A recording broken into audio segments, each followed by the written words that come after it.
The universe operates on principles we understand: physics, chemistry, the fundamental laws of cause and effect. Slipspace and subspace, two methods of faster-than-light travel developed by different branches of humanity across different realities, should never have intersected. One manipulates higher-dimensional space to compress distances. The other creates a separate layer beneath normal spacetime where the speed of light becomes negotiable. They are fundamentally incompatible technologies, like trying to force matter and antimatter to coexist without annihilation. But on stardate 53847.2, near the coordinates of Deep Space Nine in the Bajoran sector, the impossible occurred. The space around the Denorios belt, already unstable from the nearby Bajoran wormhole, suddenly convulsed. Subspace fractured like glass struck by a hammer. A tear opened in reality itself, bleeding exotic radiation across every spectrum. Emergency alerts screamed across the station's operations center as sensors registered an energy signature that defied every known classification. And then, with the sound of reality screaming in protest, something came through.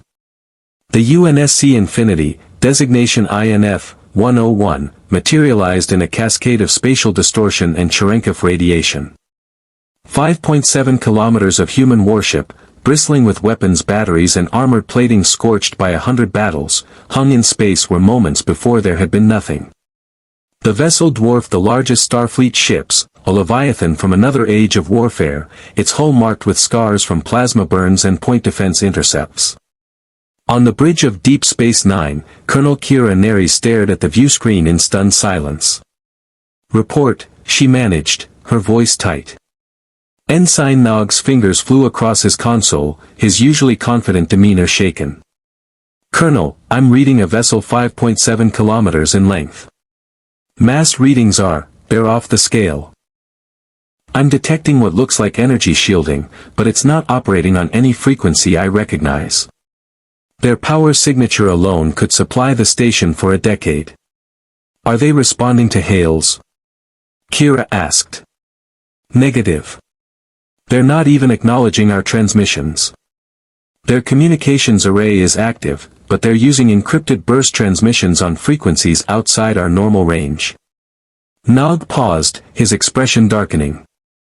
"Colonel, I'm detecting weapons. A lot of weapons.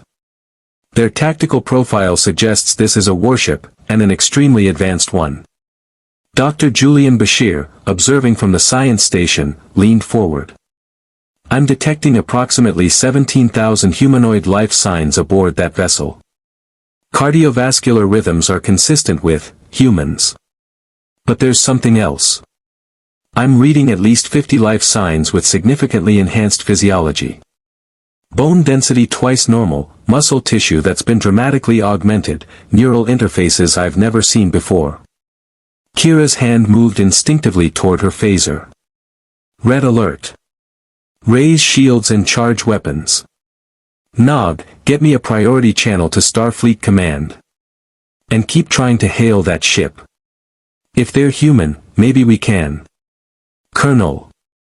Nog interrupted. "They're powering weapons."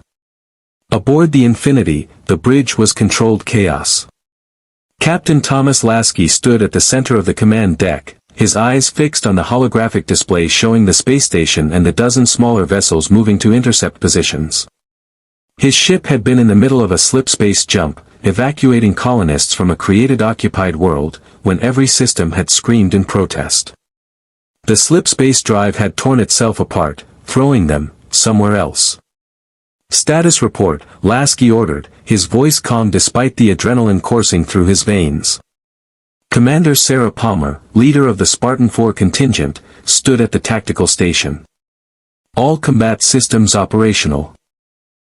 Energy shields at 75% and stabilizing. MAC cannons charging. Point defense grid is online. We've got full telemetry from our fighter wings." She paused, studying the data.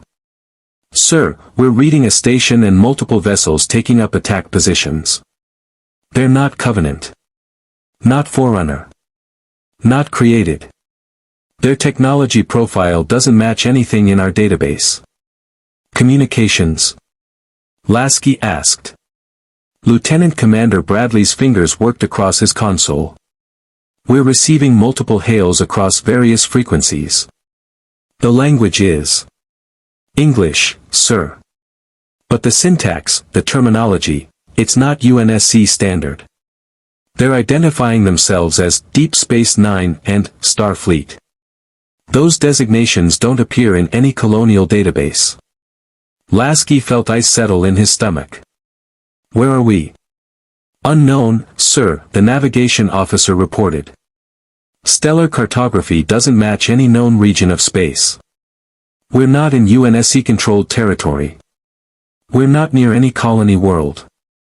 According to our charts, we shouldn't be anywhere. A new voice cut through the bridge chatter, feminine and sharp with artificial precision. Captain, I've completed preliminary analysis of the linguistic patterns in their transmissions. The holographic figure of an AI, not Cortana, but her replacement, designated simply as the weapon, materialized beside Lasky.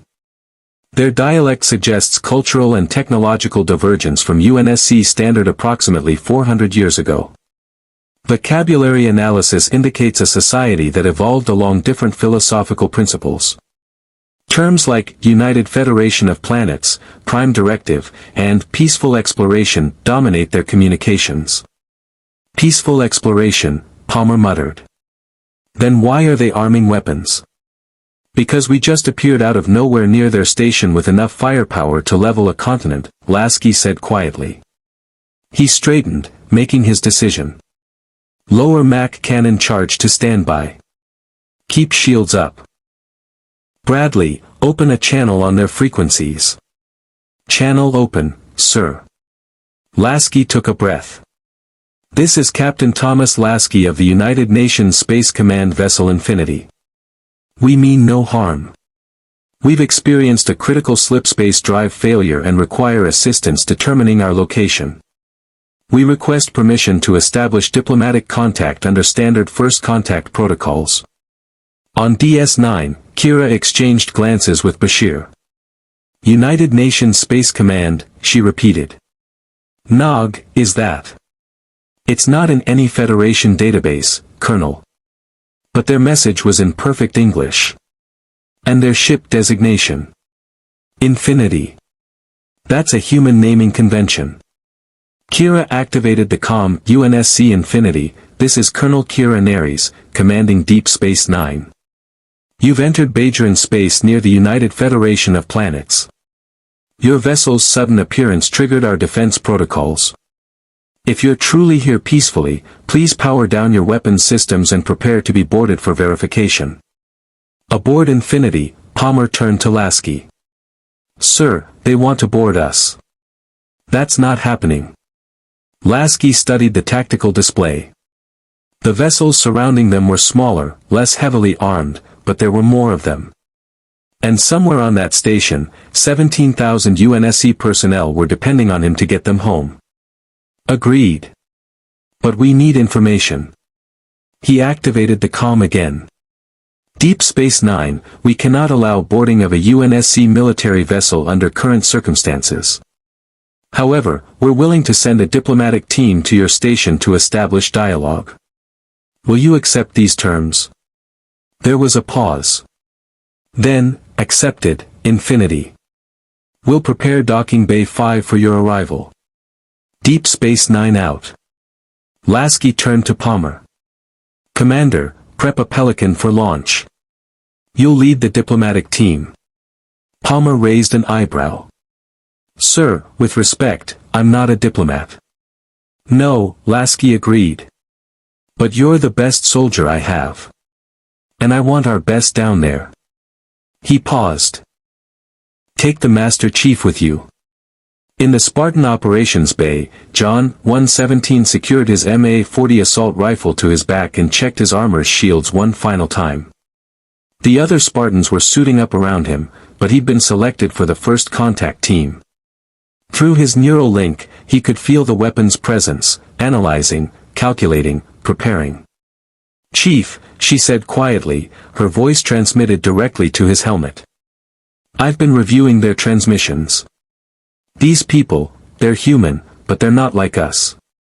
Their society appears to have developed without the threat of extinction we faced. No covenant. No insurrection that nearly tore humanity apart. They talk about exploration and discovery, not survival and warfare. John maglocked a fresh magazine to his thigh plate. Then they've been lucky. Or wise, the weapon countered. Their diplomatic approach suggests a fundamentally different philosophy. Be careful down there. We're the unknown variable in their universe. And unknown variables can be dangerous. John nodded once and headed for the Pelican dropship. Through the hangar bay's atmospheric shield, he could see the space station waiting in the darkness. Somewhere on that station, he'd find answers about where they were, how to get home, and whether this new humanity could be trusted. The Pelican's engines roared to life. The mission had begun. If you want to see more characters enter the Star Trek universe, hit that subscribe button and drop the name of a character you'd want to see in the comments below. Live long and prosper. The Pelican descended through Deep Space Nine's docking bay atmospheric containment field with practiced precision, its thrusters firing in short, controlled bursts that spoke of military discipline. To the assembled Starfleet security team waiting on the deck, the vessel appeared brutish and utilitarian, all angles and armor plating, built for function rather than aesthetics. The craft settled onto the deck with a hydraulic hiss, and the rear hatch began to lower. Commander Sarah Palmer emerged first, her Mjolnir armor reflecting the station's overhead lights. She stood 2 meters tall in full gear, the powered assault armor adding bulk and menace to her already imposing frame. Her helmet's golden visor swept across the bay, HUD tagging each security officer, calculating threat assessments, marking exits. Then Master Chief stepped down the ramp behind her.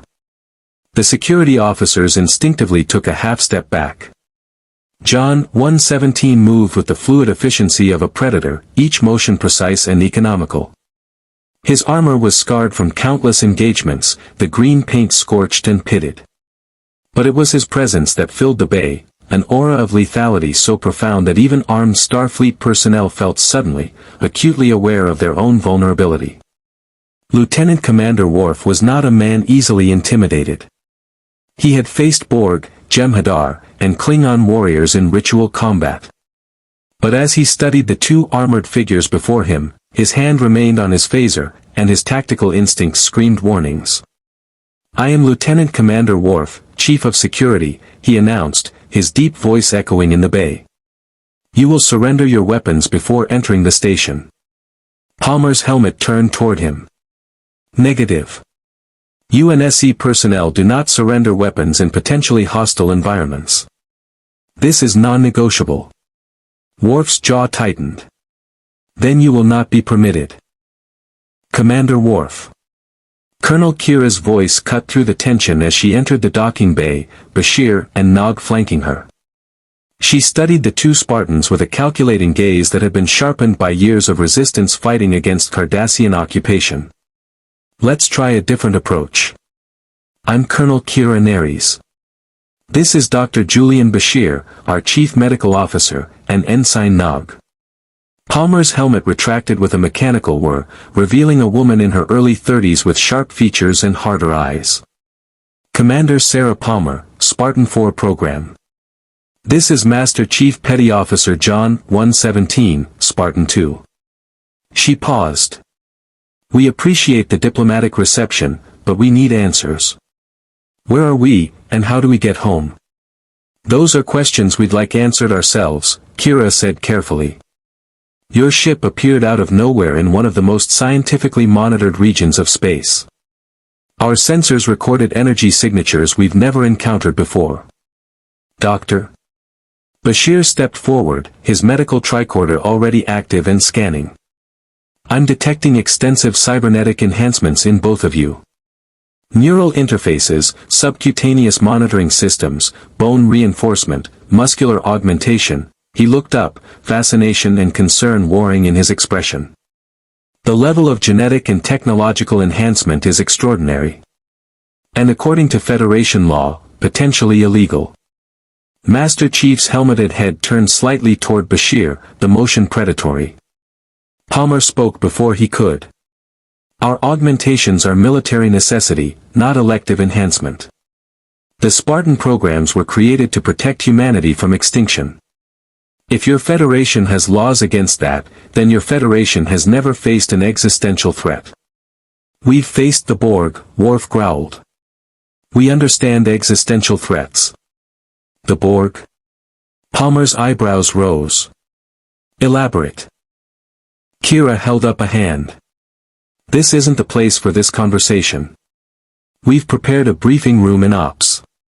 You'll have access to our databases, star charts, and historical records. We'll give you everything we can about where you are. She paused. But I need you to understand something. The Federation is built on principles of peaceful exploration and diplomatic resolution. If you're truly here accidentally, we'll help you. But if you're a threat, then what? Palmer challenged. You'll try to stop us. Colonel, my ship carries enough firepower to sterilize a planet. We don't want conflict, but we're not defenseless, and we're not naive.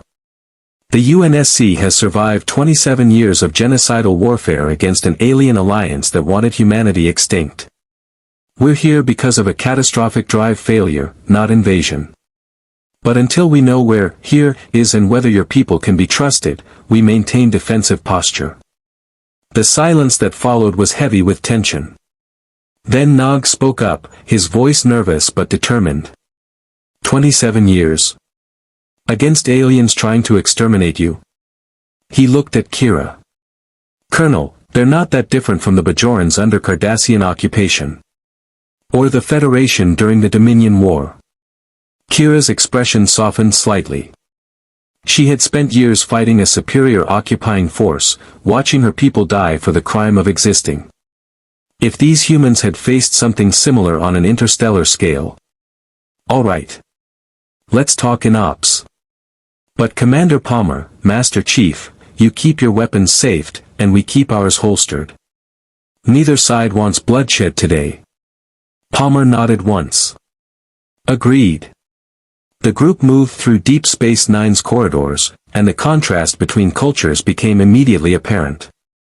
Station personnel in brightly colored uniforms stopped to stare at the armored Spartans. Children playing in the promenade fell silent as the towering soldiers passed. The architecture itself seemed foreign to John, smooth, curved lines designed for comfort and efficiency, not defense. No blast doors. Minimal security checkpoints. Glass windows overlooking open spaces where snipers would have perfect fields of fire. Through his neural link, the weapon whispered analysis. Chief, this station's defensive posture is minimal. Their security measures are designed to screen for contraband and prevent individual threats, not repel boarding actions or resist siege warfare. Either they're supremely confident in their defensive fleet, or they've never faced sustained military assault. John filed the information away. Everything about this place spoke of a society that had grown comfortable, that had forgotten, or never learned, what it meant to fight for survival. These people didn't move like soldiers. They moved like civilians playing at military structure. In the operations center, Kira gestured to the situation table where a holographic star chart flickered to life. This is where you are. The Bajoran sector, Alpha Quadrant. That wormhole you see there connects to the Gamma Quadrant, 70,000 light-years away. The nearest major power is the Cardassian Union, but they're recovering from the Dominion War. The Federation, our alliance of over 150 member worlds, extends throughout this region. Palmer studied the map, her expression unreadable. Your Federation. How long has it existed? Almost 200 years, Bashir answered. Founded on principles of mutual cooperation, scientific advancement, and peaceful coexistence among different species. Different species, Master Chief spoke for the first time, his voice a deep rumble filtered through his helmet speakers. You're allied with aliens. We are aliens to each other, Kira said carefully. I'm Bajoran, not human. The Federation includes Vulcans, Andorians, Tellarites, and dozens of other species. We've learned that cooperation produces better outcomes than conflict. Through Palmer's HUD, she saw the weapons analysis updating rapidly. The AI's avatar appeared in her peripheral vision. Commander, their stellar cartography doesn't match any UNSC database. These star systems don't exist in our universe. The political structures, the technological development, everything suggests we're not just in unknown space. We're in a fundamentally different reality. Palmer absorbed the information, then shared it with the room. Our AI has completed preliminary analysis. We're not in our universe. This is an alternate reality where humanity evolved along different lines. Your Federation, your peaceful exploration, none of that exists where we come from. In our reality, humanity barely survived first contact with alien species. The Ops Center fell silent. Nog's ears drooped in distress. Bashir looked horrified. Even Worf seemed taken aback. Kira struggled for words. That's why you're so heavily armed. So militarized. You've been at war for 27 years against the Covenant, Palmer confirmed. Billions dead. Entire colonies glassed. We won, but barely.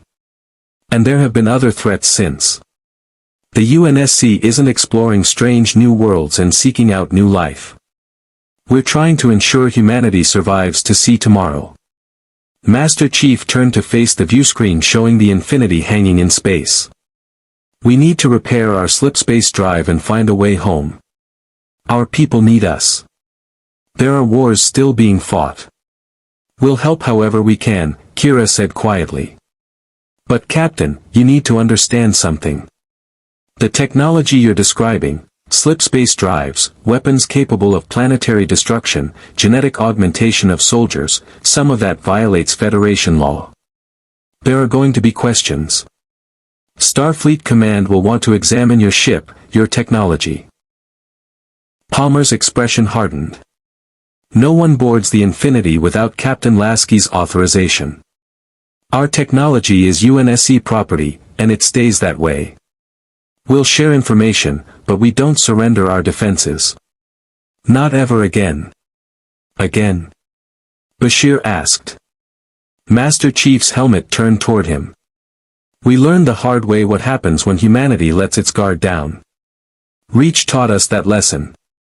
23,746 UNSC personnel lost in a single engagement.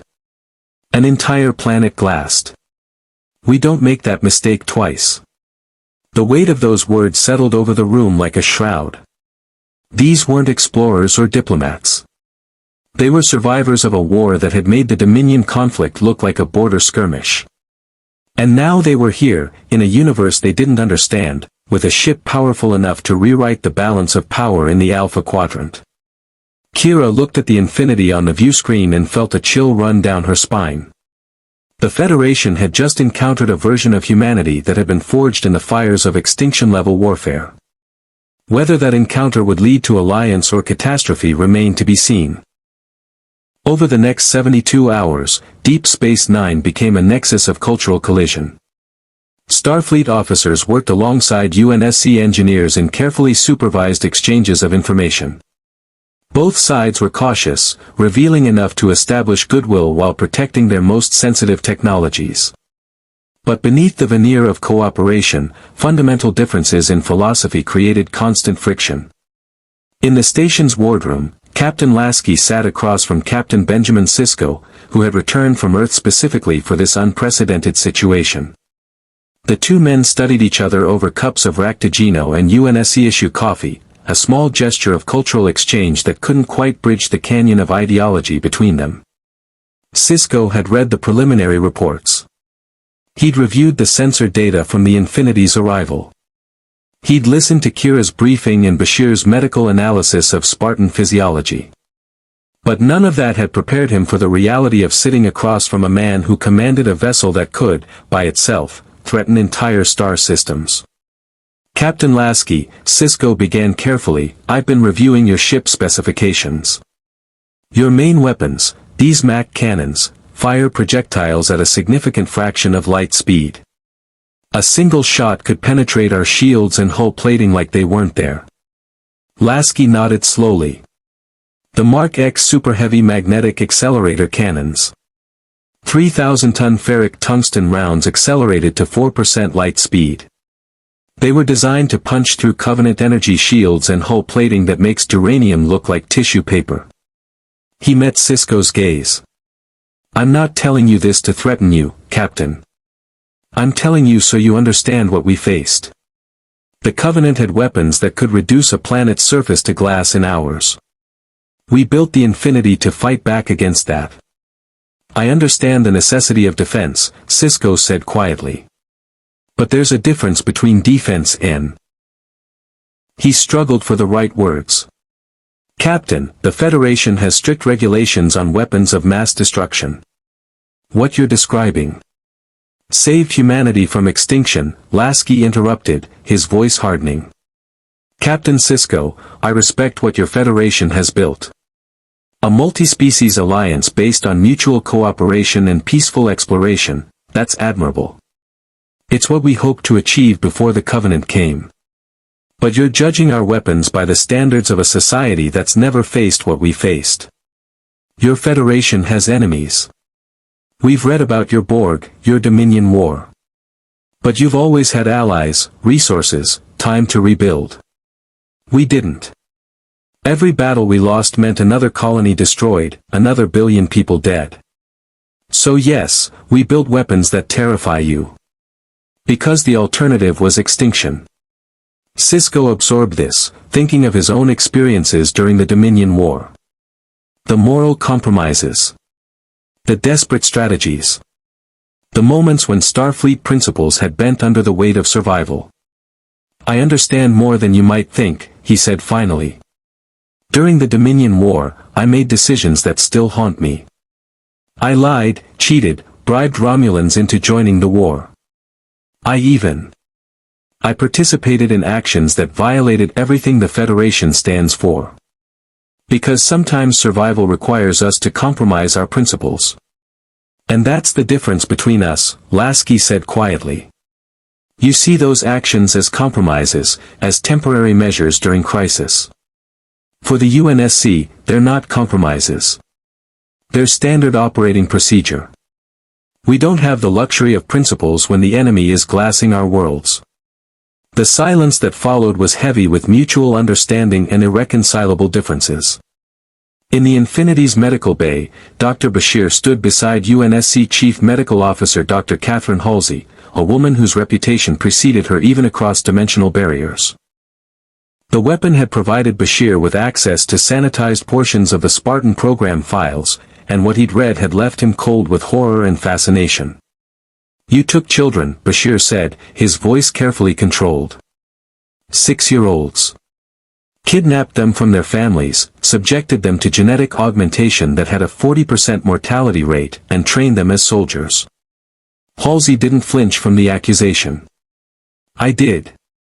The Spartan 2 program was morally indefensible by any ethical standard. I knew that when I proposed it. I knew it when I selected the candidates. I knew it when half of them died on the operating table. She turned to face him fully. And I'd do it again.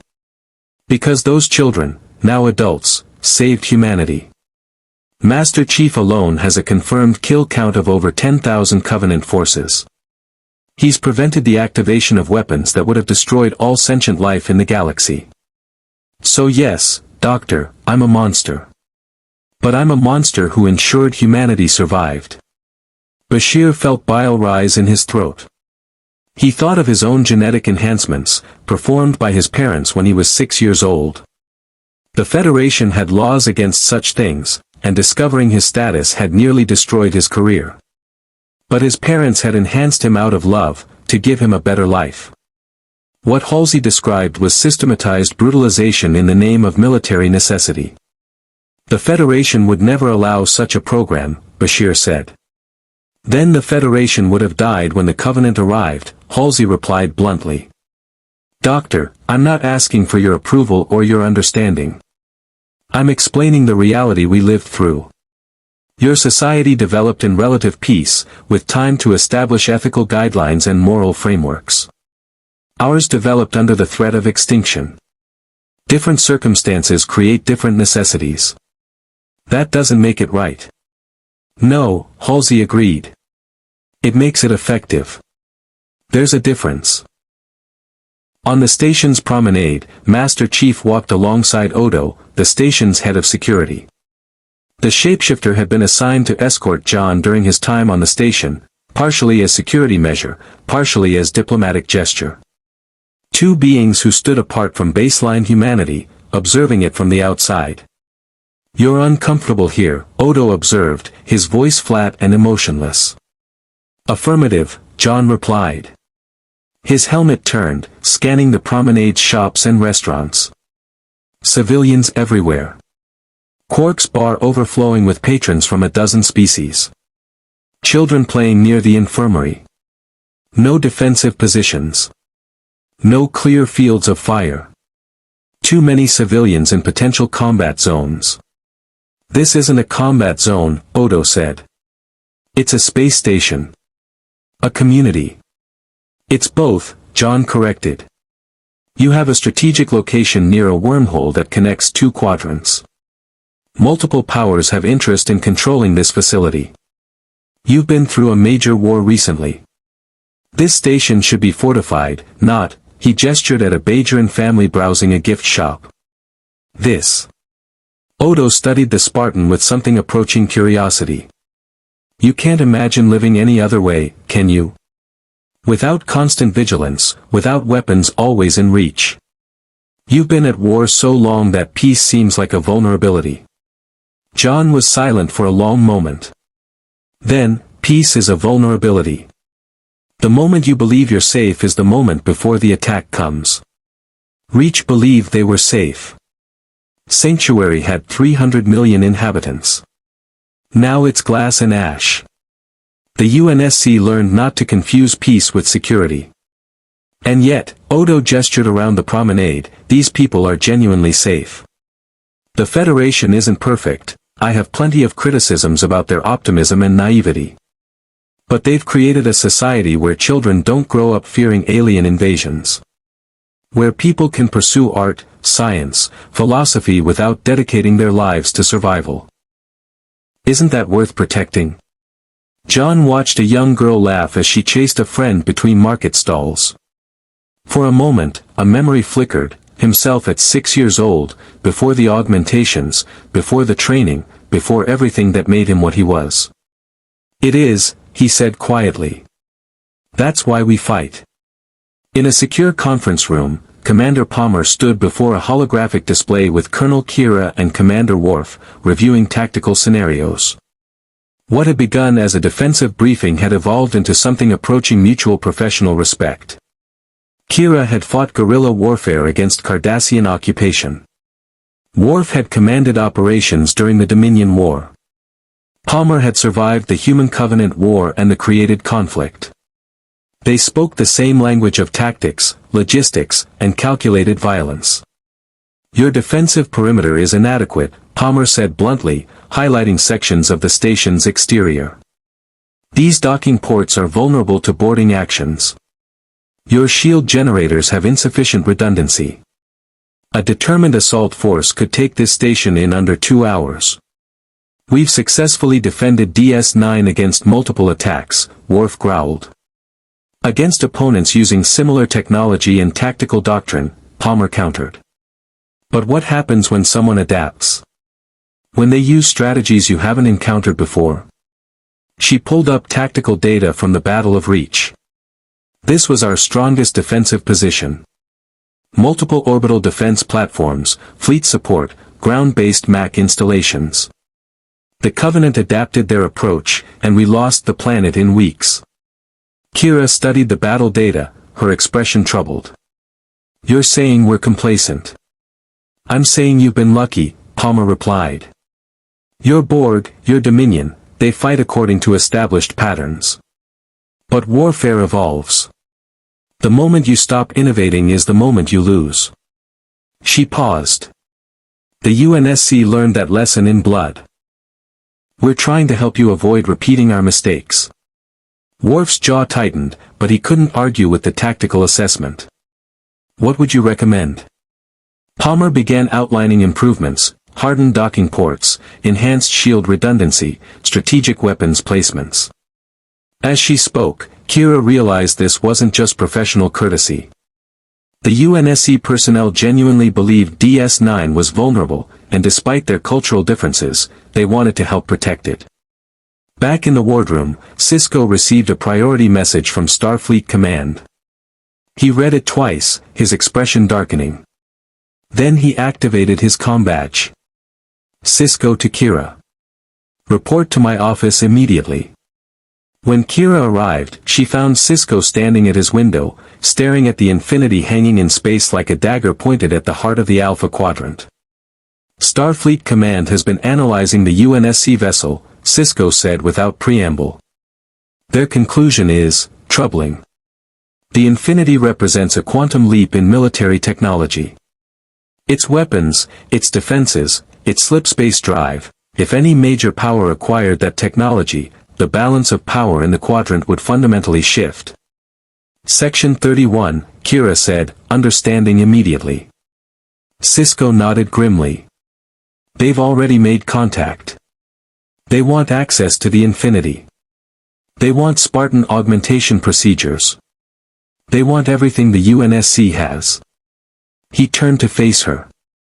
And if the UNSC refuses, Section 31 is prepared to take more aggressive measures.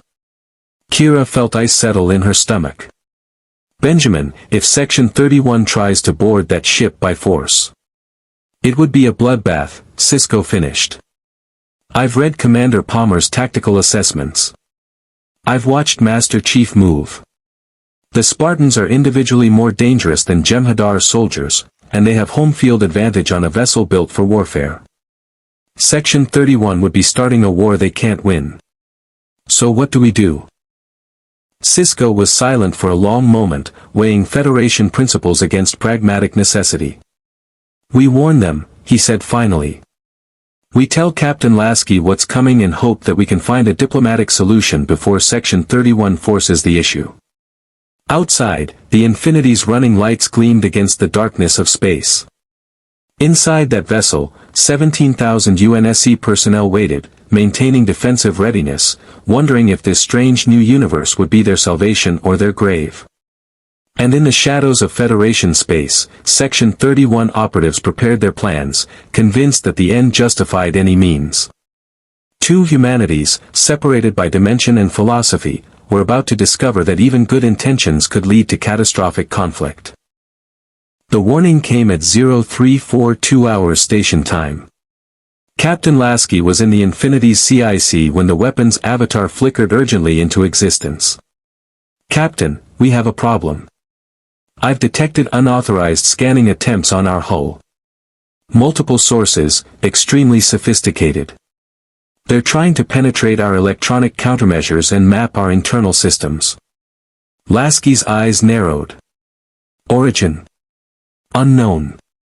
The scans are being routed through various relays, but the penetration methods are far more advanced than what we've seen from standard Starfleet vessels. Whoever this is, they're not being diplomatic about their interest. The weapon paused. Captain, they're specifically targeting our slipspace drive chamber and Spartan augmentation facilities. This isn't reconnaissance. This is preparation for infiltration. Before Lasky could respond, his comm chirped. Captain Lasky, this is Captain Sisko. I need to speak with you immediately. It's urgent. 20 minutes later, Lasky materialized in DS-9's wardroom via shuttlecraft, flanked by Commander Palmer and Master Chief. Sisko stood waiting with Kira, and the expression on his face told Lasky everything he needed to know. Someone's coming for us, Lasky said flatly. Your people or someone else? Sisko gestured to seats, but none of the UNSC personnel. Saturday, not my people. An organization called Section 31. There, it's complicated. Officially, they don't exist. They're an autonomous intelligence operation that believes they protect the Federation by operating outside its legal and ethical constraints. Black Ops, Palmer translated. Every military has them. ONI, Office of Naval Intelligence, runs similar operations for the UNSC. What do they want? Your technology, Kira said bluntly. Your weapons, your drive systems, your augmentation procedures. They believe that acquiring UNSC capabilities would give the Federation a decisive advantage against future threats. Master Chief's posture shifted almost imperceptibly, but Palmer recognized the tell. He'd moved from observation stance to combat ready. They intend to board the Infinity. That would be unwise, Sisko said carefully. But Section 31 doesn't always make wise decisions. They believe the ends justify the means. And in their assessment, the potential benefit of UNSC technology outweighs the diplomatic consequences of taking it by force. Lasky felt cold fury settle in his chest. Captain Sisko, I appreciate the warning. But I need to be absolutely clear about something. The Infinity is a United Nations Space Command vessel operating under UNSC military law. Any attempt to board her without authorization will be treated as an act of war. We will defend ourselves with lethal force.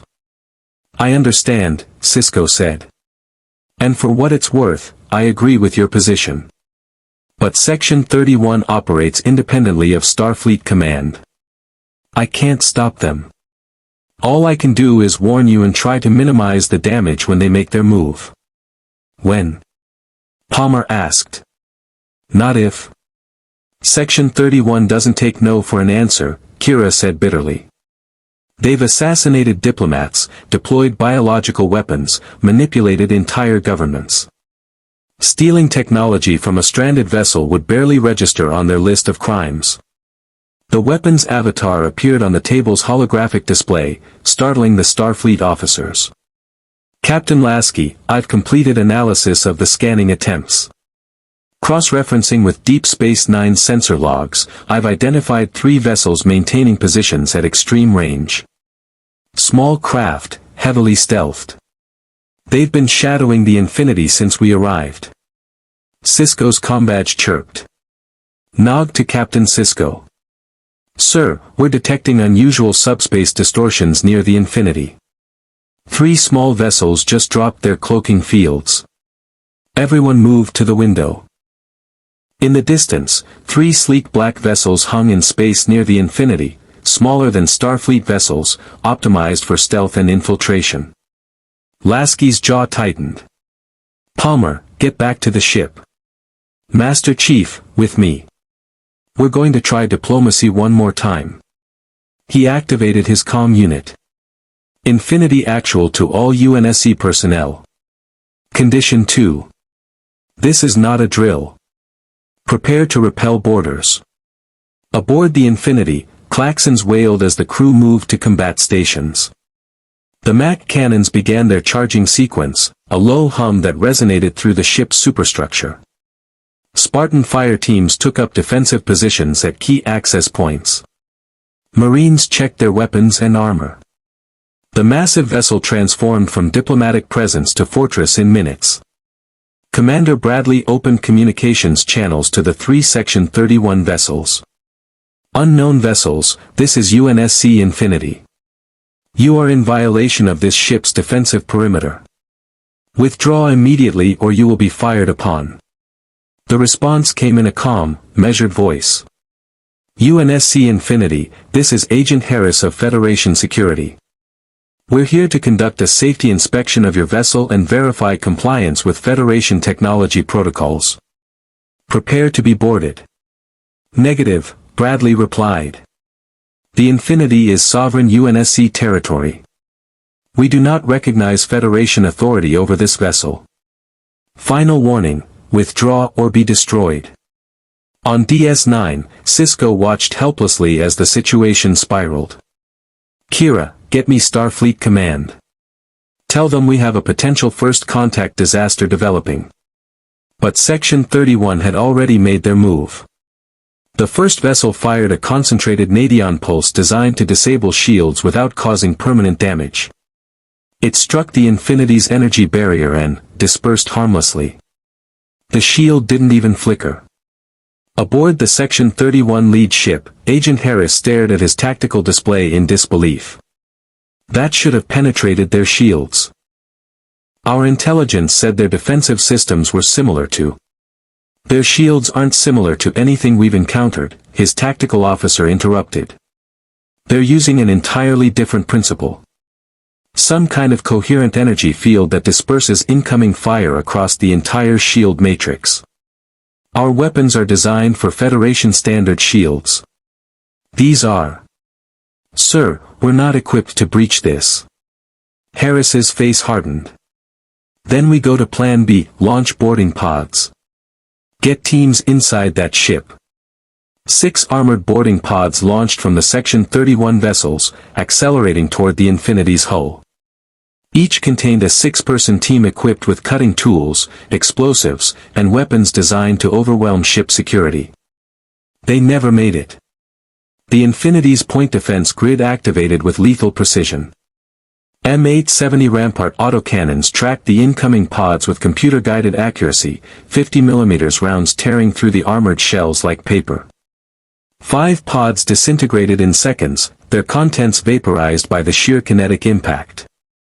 The 6th pod, its trajectory altered by debris, slammed into the Infinity's hull and began cutting through the outer armor. Inside, the Section 31 team worked frantically, plasma cutters burning through several meters of duranium composite plating. They breached the hull and poured into a maintenance corridor, weapons raised, ready to overwhelm whatever security they encountered. Master Chief was waiting. The first agent through the breach saw the Spartan for a fraction of a second before a 3-round burst from John's MA-40 assault rifle put him down. The armor-piercing rounds, designed to punch through Covenant combat shields, turned Federation body armor into tissue paper. The second agent managed to raise his phaser, but Chief had already moved. 7 feet of Mjolnir-armored super soldier crossed the distance in a blink.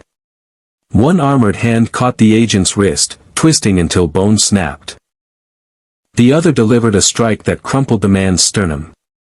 The remaining 4 agents opened fire, phaser beams striking Chief's shields. The energy dissipated across the barrier, barely registering on his HUD. He advanced through the fire, methodical and unstoppable. 2 more agents went down to rifle fire. The third tried to run and was cut down mid-stride. The last dropped his weapon and raised his hands in surrender. Chief secured the man with magnetic restraints and activated his comm, Infinity Actual, breach contained. 6 hostiles neutralized, 1 prisoner. Sealing the hull now. Aboard the lead Section 31 vessel, Harris watched his entire operation collapse in under 3 minutes. All teams, abort. Abort and withdraw. But Captain Lasky had reached the end of his patience. Weapons, target the lead vessel. Fire for effect. A single Mach round launched from the Infinity's primary cannon. The 3,000-ton projectile crossed the distance in seconds, moving at 4% the speed of light.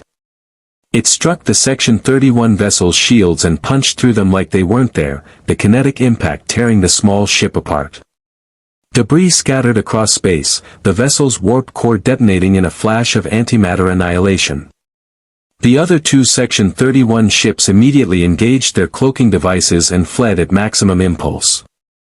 On Deep Space Nine, the wardroom fell into stunned silence. Sisko had watched the entire engagement unfold on the tactical display. The casual, overwhelming superiority of UNSC weapons technology had been demonstrated in the most brutal way possible. "Dear God," Kira whispered. Sisko activated his comm badge with shaking hands. Sisko to Lasky. "Captain, you've just destroyed a Federation vessel and killed everyone aboard. Do you understand what you've done?" Lasky's voice came back cold and hard.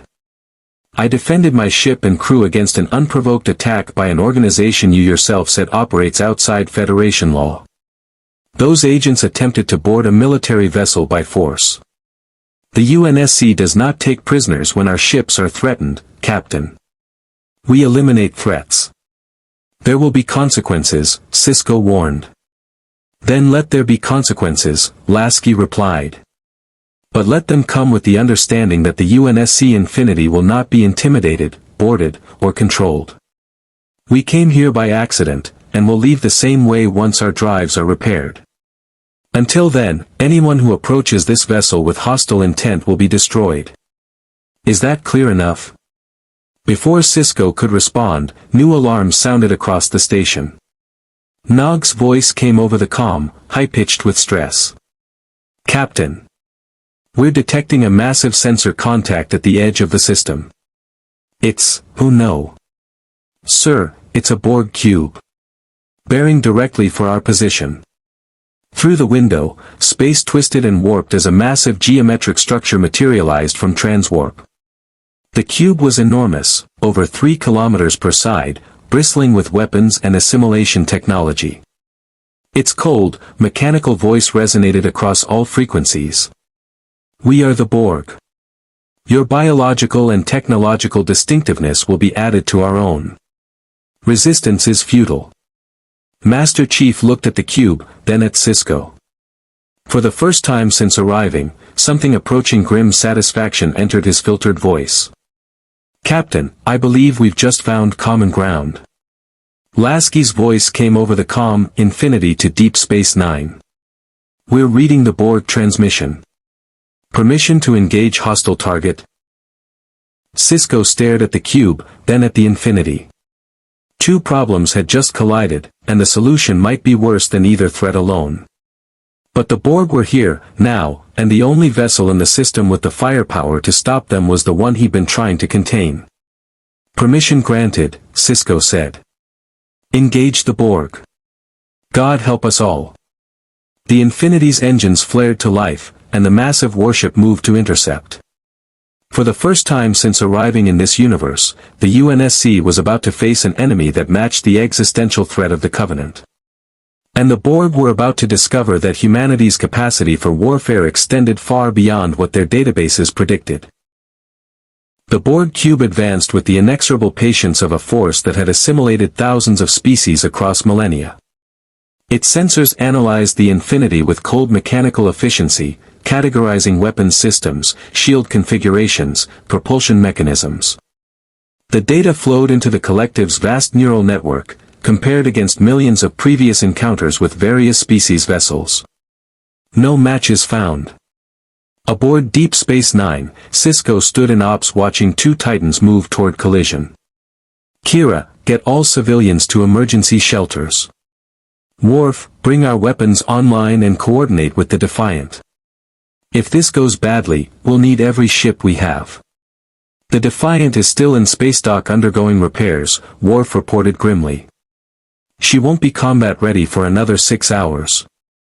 Then we work with what we have. Sisko activated the comm, all Federation vessels in the Badron sector, this is Captain Benjamin Sisko. We have a Borg incursion. Converge on Deep Space Nine immediately. But everyone in ops knew the truth. The nearest Starfleet vessels were hours away. Whatever happened in the next 20 minutes would determine whether DS-9 survived. On the Infinity's bridge, Captain Lasky stood at the command station, his bridge crew executing their duties with the practiced efficiency of personnel who had survived impossible odds before. The holographic tactical display showed the cube's approach vector, and the weapons analysis scrolled beside it. Captain, preliminary scans confirm the Borg's technological profile matches what we've learned from Deep Space Nine's databases, the weapon reported. Cybernetic collective consciousness, adaptive shielding, assimilation technology. However, their tactical approach appears predictable. They're advancing in a straight line with no evasive maneuvering or defensive posture beyond baseline shields. They don't think we're a threat, Commander Palmer observed from the tactical station. They're used to overwhelming opponents through adaptation and numbers. Then let's teach them a new lesson, Lasky said. He opened a ship-wide channel. All hands, this is the captain. We're about to engage a hostile force that the Federation considers one of their most dangerous enemies. The Borg assimilate technology and biology, adding it to their collective.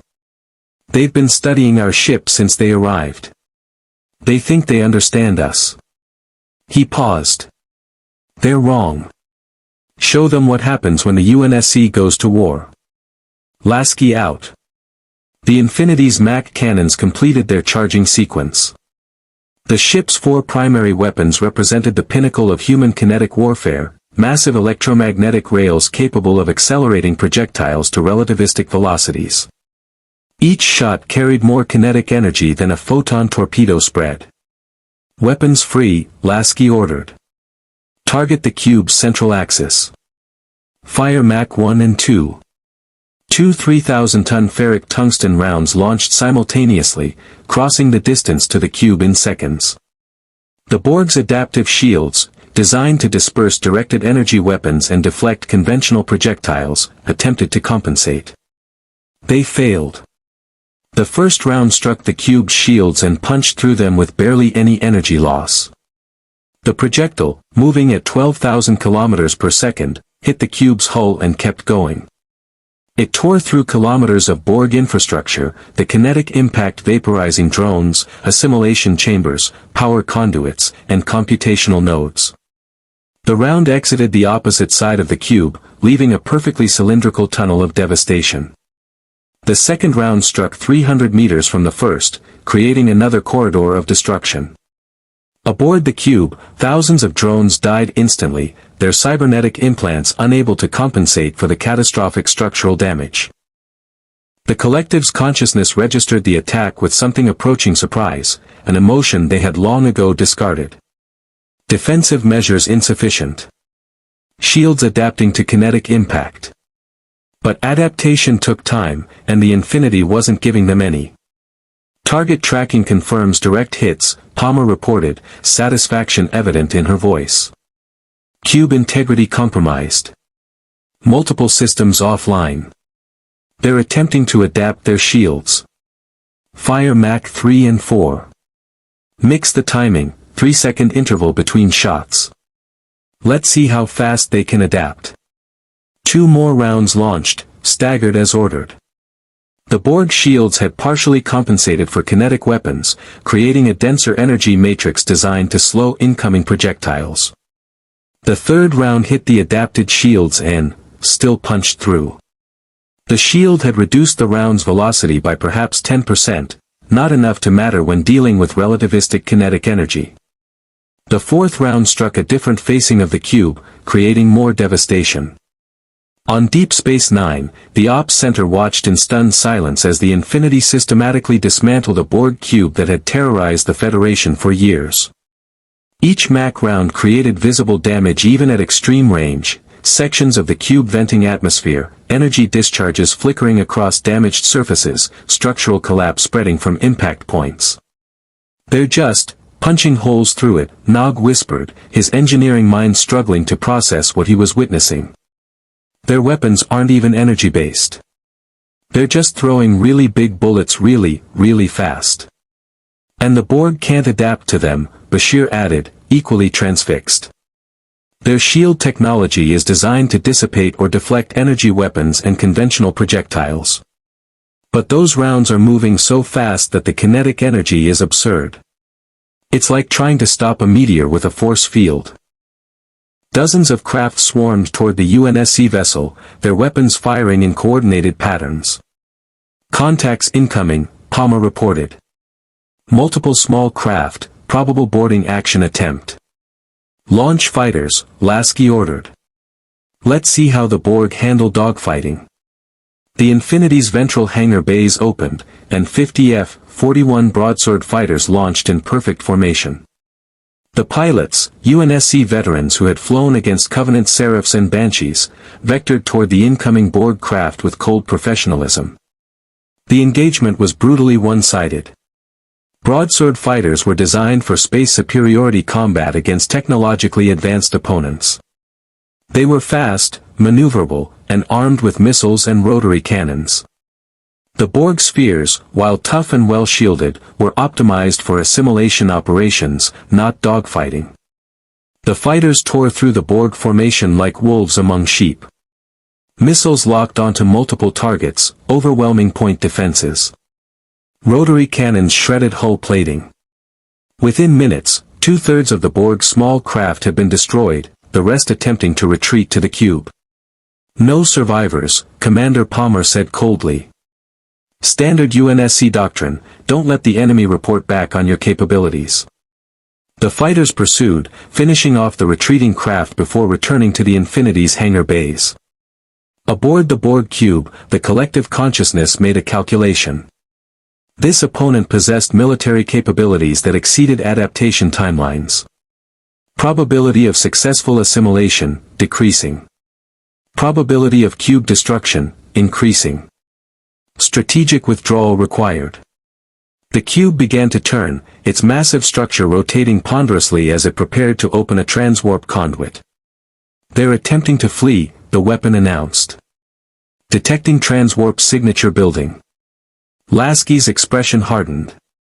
Every instinct honed by decades of warfare against the Covenant screamed at him. "You don't let the enemy escape to report your position, your capabilities, your weaknesses. You don't give them time to adapt and return stronger. You eliminate the threat completely. All MAC cannons, concentrated fire on the cube's transwarp generator. I want that thing disabled before they can jump." 4 MAC rounds launched simultaneously, converging on the section of the cube where sensors indicated the transwarp drive was located. The rounds struck within milliseconds of each other, their combined kinetic impact creating a catastrophic energy release. The transwarp generator exploded, the exotic matter containment failing spectacularly. The cube shuddered, its attempt to escape aborted. But it was still functional, still dangerous, still filled with thousands of drones that would assimilate every living being on Deep Space Nine if given the chance. "Captain," Palmer said quietly. "We could disable them, board the vessel, acquire Borg technology for analysis." Lasky looked at her, and Palmer saw in his eyes the same calculation she'd made 100 times during the Covenant War. The same cold mathematics of survival that had kept humanity alive when extinction seemed inevitable. "No," Lasky said. "We don't bring Borg technology aboard this ship. We don't risk assimilation. We don't give them a chance to adapt to our internal systems." He turned to the weapons station. "All batteries, fire at will. I want that cube reduced to debris." The Infinity unleashed hell. MAC rounds hammered the cube from multiple angles. Archer missile pods launched hundreds of warheads that swarmed over the Borg vessel's surface, seeking weak points and creating cascading explosions. Point defense cannons tore into exposed sections. The UNSC warship, designed to fight fleet actions against technologically superior opponents, demonstrated what 27 years of desperate warfare had taught humanity about efficient destruction. The Borg cube, which had survived encounters with Starfleet armadas and assimilated dozens of species, began to break apart. Internal explosions rippled through its structure. Power systems failed. Assimilation chambers vented into space. The geometric perfection of its design collapsed under the sustained assault. And then, with a final massive explosion as its power core overloaded, the cube disintegrated. Debris scattered across the system, fragments of Borg technology tumbling through the void, neutralized, inert, no longer a threat. On Deep Space Nine, absolute silence filled the ops center. They had just watched a single ship, one vessel, destroy a Borg cube in under 15 minutes. A feat that typically required multiple Starfleet vessels and resulted in heavy casualties. Sisko found his voice first. "Casualty report." Nog checked his sensors, his hands shaking slightly. "The Infinity is reporting 0 casualties. Their shields are at 82%. No hull damage. No systems compromised. Sir, they just fought a Borg cube and came through without a scratch." Bashir leaned against his console, processing the implications. "The Borg will adapt. They always adapt. Next time they'll come better prepared for kinetic weapons and... There won't be a next time, Worf interrupted, his voice carrying absolute certainty. The UNSC destroyed the cube completely. No survivors, no drones that escaped to report back. The Borg Collective knows nothing about what happened here. To them, this cube simply vanished. Kira looked at Cisco. Benjamin, we need to talk about what this means. The UNSC has military capabilities that exceed anything in the Alpha Quadrant. If they wanted to, they could. I know, Cisco said quietly. He activated the comm, Deep Space Nine to Infinity. Captain Lasky, on behalf of the Federation, thank you. You saved this station and everyone aboard. Lasky's voice came back, the edge of combat tension still present. You're welcome, Captain. But we need to establish something right now. The UNSC doesn't fight defensive wars. When we engage an enemy, we destroy them completely. We don't take chances with threats like the Borg. Your Section 31 learned that lesson today, and so did the Collective. The next time anyone, Federation, Romulan, Borg, anyone, approaches my ship with hostile intent, the response will be the same. The message was clear. The UNSC had just demonstrated their combat doctrine to the Alpha Quadrant. And that doctrine was simple, brutal, and terrifyingly effective: overwhelming force, total destruction of threats, zero tolerance for compromise. The Federation would need to decide quickly whether the UNSC Infinity was a powerful ally or the most dangerous variable their civilization had ever encountered. In the 72 hours following the Borg cube's destruction, the political landscape of the Alpha Quadrant shifted in ways that would echo for decades. News of the engagement spread through subspace communications networks with remarkable speed. A single unknown vessel had accomplished what typically required coordinated fleet actions, and had done so without casualties, without visible strain on its systems, without apparent effort. The responses were predictable in their variety. Starfleet Command initiated emergency sessions to assess the strategic implications. The Romulan Tal Shir intercepted sensor data and immediately began planning how to acquire UNSC technology. Klingon intelligence reported the engagement to the High Council, where arguments erupted over whether to challenge the Infinity in honorable combat or seek alliance with such formidable warriors. Even the Cardassian Obsidian Order, still recovering from their devastating losses during the Dominion War, took notice. And in a secure facility buried deep beneath Earth's surface, Section 31's leadership convened to discuss their failure, and plan their next approach. Aboard the Infinity, Master Chief stood in the armory with Spartan Fire Team Majestic, reviewing combat footage from the Borg engagement. The holographic playback showed F-41 broadswords shredding Borg spheres, MAC rounds punching through adaptive shields, point defense systems eliminating nanoprobe infiltration attempts. That was almost too easy, Spartan Thorn observed, checking the action on his battle rifle. The Borg came at us like they expected us to fold. No tactical flexibility, no real strategy beyond overwhelm through adaptation. They've never encountered kinetic weapons at this scale, Master Chief replied. Their entire tactical doctrine is built around adapting to energy weapons and conventional projectiles. They couldn't adapt fast enough to relativistic kinetic kills. He paused the playback at the moment the cube began breaking apart. But they will adapt. The Collective shares information across their entire network. Next time we encounter them, if there is a next time, they'll come prepared. If they even know what happened, Spartan Matson interjected. We vaporized the entire cube. No survivors, no drones that escaped. How do the Borg adapt to a threat they don't know exists? It was a valid question, and one that the weapon had already analyzed. Her avatar materialized beside Chief. The Borg operate through a neural network that spans their entire collective.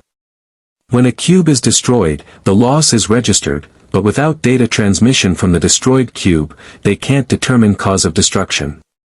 However, the cube's disappearance in a sector where Federation assets are present will likely prompt investigation. We should assume they'll send reconnaissance. Let them come, Chief said simply. We'll be ready. But the weapon's expression, as much as an AI's holographic avatar could express concern, suggested she was considering variables beyond simple combat calculations. Chief, I've been monitoring communications between Deep Space Nine and various Federation assets.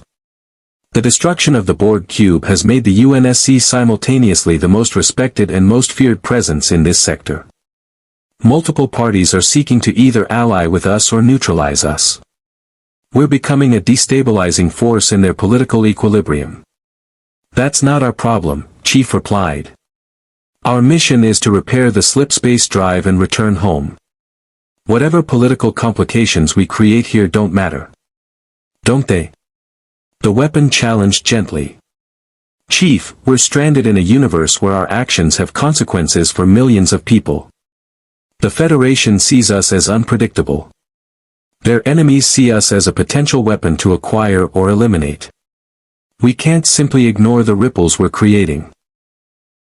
Before Chief could respond, Captain Lasky's voice came over the ship-wide comm. All senior personnel, report to the briefing room. We have guests. The briefing room was crowded when Chief arrived. Captain Lasky stood at the head of the table, flanked by Commander Palmer and Dr. Halsey. Across from them sat Captain Sisko, Colonel Kira, and, surprisingly, a Vulcan woman in Starfleet Science Officer Blue. This is Commander Clara, Sisko introduced. Starfleet Science Division. She's been assigned to assist with your slipspace drive repairs. Lasky's expression was carefully neutral. We appreciate the offer, Commander, but the Infinity's propulsion systems are classified UNSC technology. We can't allow. I am not here to steal your technology, Captain, Clara interrupted, her tone carrying the flat precision of Vulcan logic. I am here because your slipspace drive operates on principles that intersect with subspace mechanics. You are attempting to repair a device that manipulates higher-dimensional space using tools and understanding from your universe. In this universe, the fundamental constants are different. Your repairs will fail unless you account for local spatial variance. Dr. Halsey leaned forward, her interest piqued. Explain. Clara activated a holographic display showing complex mathematical models. Your slipspace technology compresses three-dimensional space by accessing higher-dimensional transit corridors. Our subspace technology creates an underlying layer where the laws of physics are more permeable. They are incompatible technologies attempting to manipulate the same fundamental reality through different approaches. When your drive activated in this universe, it created a catastrophic resonance cascade, which is why you are here. Repairing the drive without accounting for subspace interaction will either fail completely or create another dimensional rupture. The weapon's avatar appeared beside the display, analyzing Clara's models with machine speed. Her mathematics are sound. Captain Lasky, she's correct. We've been attempting repairs using UNSC specifications, but we're not accounting for this universe's altered spatial constants. We need her expertise. Lasky exchanged glances with Dr. Halsey. The implications were clear. Accepting help meant sharing technology, which violated every UNSC security protocol. But refusing meant remaining stranded indefinitely in a universe where their presence was creating increasingly dangerous political complications. What would you need access to? Lasky asked carefully. Schematics of your slipspace drive chamber, real-time sensor data during activation attempts, and collaboration with your engineering team, Clara replied. I will not attempt to reproduce your technology. I merely wish to help you adapt it to function in this reality. And what does the Federation gain from helping us? Palmer asked suspiciously. Sisko answered. Honestly? We gain your departure. Commander Palmer, Captain Lasky, the Federation respects your capabilities and appreciates your assistance against the Borg. But your presence here is creating political instabilities we're not equipped to handle. The Romulans are maneuvering to acquire your technology. The Klingon are debating whether to challenge you to prove their worth as warriors. Section 31 is planning another operation despite their losses. The longer you remain, the more likely we slide into conflicts none of us want. It was a brutally honest assessment, and Lasky respected Sisko for making it. The Federation wanted them gone, not out of hostility, but out of pragmatic recognition that the UNSC's presence was destabilizing their entire political structure. "We want to go home too," Lasky said quietly. "Captain Sisko will accept Commander Clara's assistance under strictly supervised conditions. Dr. Halsey will coordinate with your science officer. But I need something in exchange." "Name it." "Intelligence. Everything you have on the major powers in this quadrant. Their military capabilities, their political structures, their territorial claims. If we're going to be here for weeks or months while we repair the drive, we need to understand the strategic situation. We need to know who might attack us and how to defend ourselves." Kira started to object, but Sisko held up a hand. "Agreed. We'll provide you with unclassified intelligence briefings on all major Alpha and Beta Quadrant powers. But Captain Lasky, you need to understand something. The Federation operates on principles of diplomatic engagement and peaceful resolution. If you start a war with one of our neighbors while you're here—" "We won't start anything," Lasky interrupted. "But we will finish it if someone forces the issue. That's non-negotiable." The meeting continued for another hour, establishing protocols and boundaries. Clara would work with UNSC engineers in carefully controlled environments. Information exchange would be limited to what was necessary for repairs. Both sides would maintain defensive postures but avoid provocative actions. It was a temporary détente, fragile and dependent on all parties acting in good faith. But it was better than the alternatives. After the meeting, Master Chief found himself walking the Infinity's corridors with Dr. Halsey. They moved in comfortable silence, the kind that developed between people who had known each other for decades, through trauma and triumph. "You're troubled," Halsey observed. It wasn't a question. "The weapon raised a point," Chief said. "We're creating instability here. Our presence is forcing changes in their political situation. That's not our mission. Our mission is survival," Halsey countered. "Everything else is secondary. John, you've spent your entire life completing objectives, following orders, protecting humanity. But sometimes the mission changes. Sometimes we have to adapt to circumstances we didn't anticipate." Chief was silent for a long moment, processing. Then, "What do you think of them?" "The Federation." Halsey considered the question with the analytical precision that had made her one of humanity's most brilliant, and controversial, scientific minds.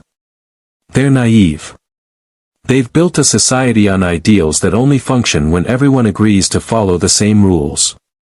The Prime Directive, their restrictions on genetic enhancement, their diplomatic protocols, all of it assumes rational actors operating in good faith. It's admirable. And it's completely impractical when facing an enemy that wants you extinct. But they survived the Dominion War," Chief noted. "They fought the Borg multiple times. They're not completely soft." "No," Halsey agreed. "They're capable of warfare when necessary. But they treat war as an aberration, something to be avoided and ended as quickly as possible. We treat war as the default state. That's the fundamental difference between our humanities. They have the luxury of idealism. We have the burden of pragmatism." They reached an observation deck where the station hung in space beyond the transparent aluminum viewport. Deep Space Nine looked peaceful, almost delicate, a structure designed for commerce and diplomacy rather than warfare. "Do you think we can get home?" Chief asked. Halsey looked at him, and for a moment her mask of cold scientific detachment slipped. This was the woman who had taken 6-year-old children and turned them into weapons, who had watched half of them die during augmentation procedures, who carried the weight of morally indefensible decisions made in humanity's defense. "I don't know," she admitted quietly. "The physics of dimensional travel are theoretical even for us.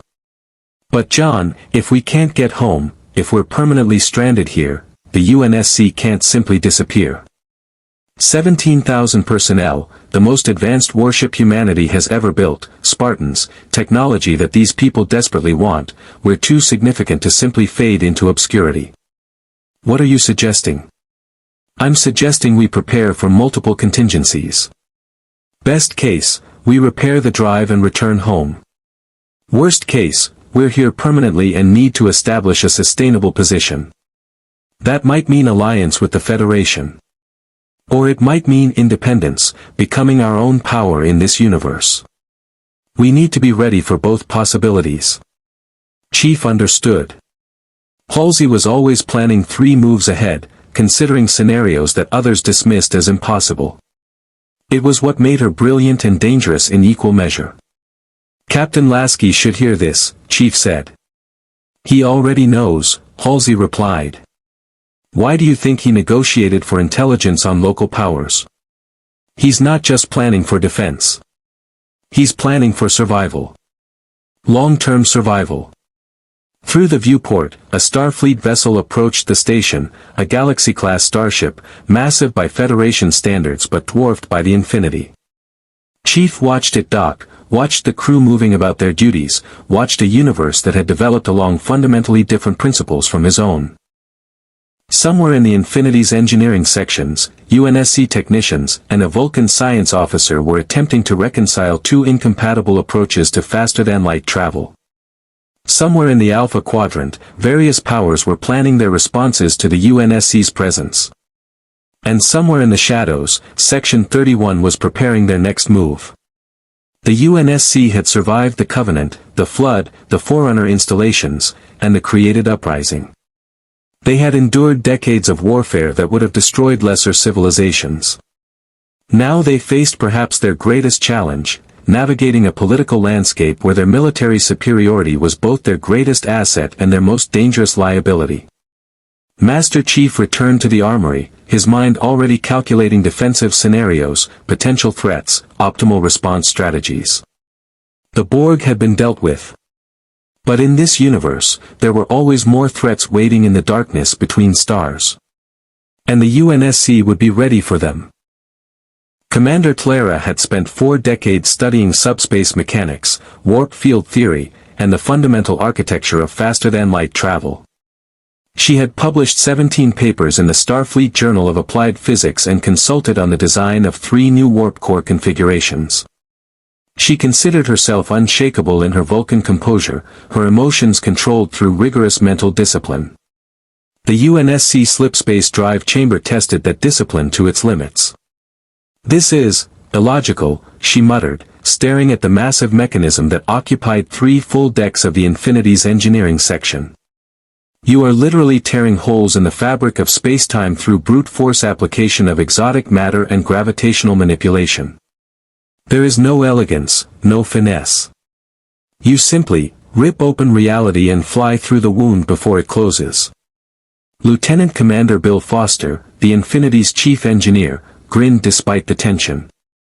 Yeah, that's pretty much exactly how slipspace works. We compress 11-dimensional space into traversable corridors. It's not pretty, but it's effective. Effective, Clara repeated, her tone suggesting the word was insufficient.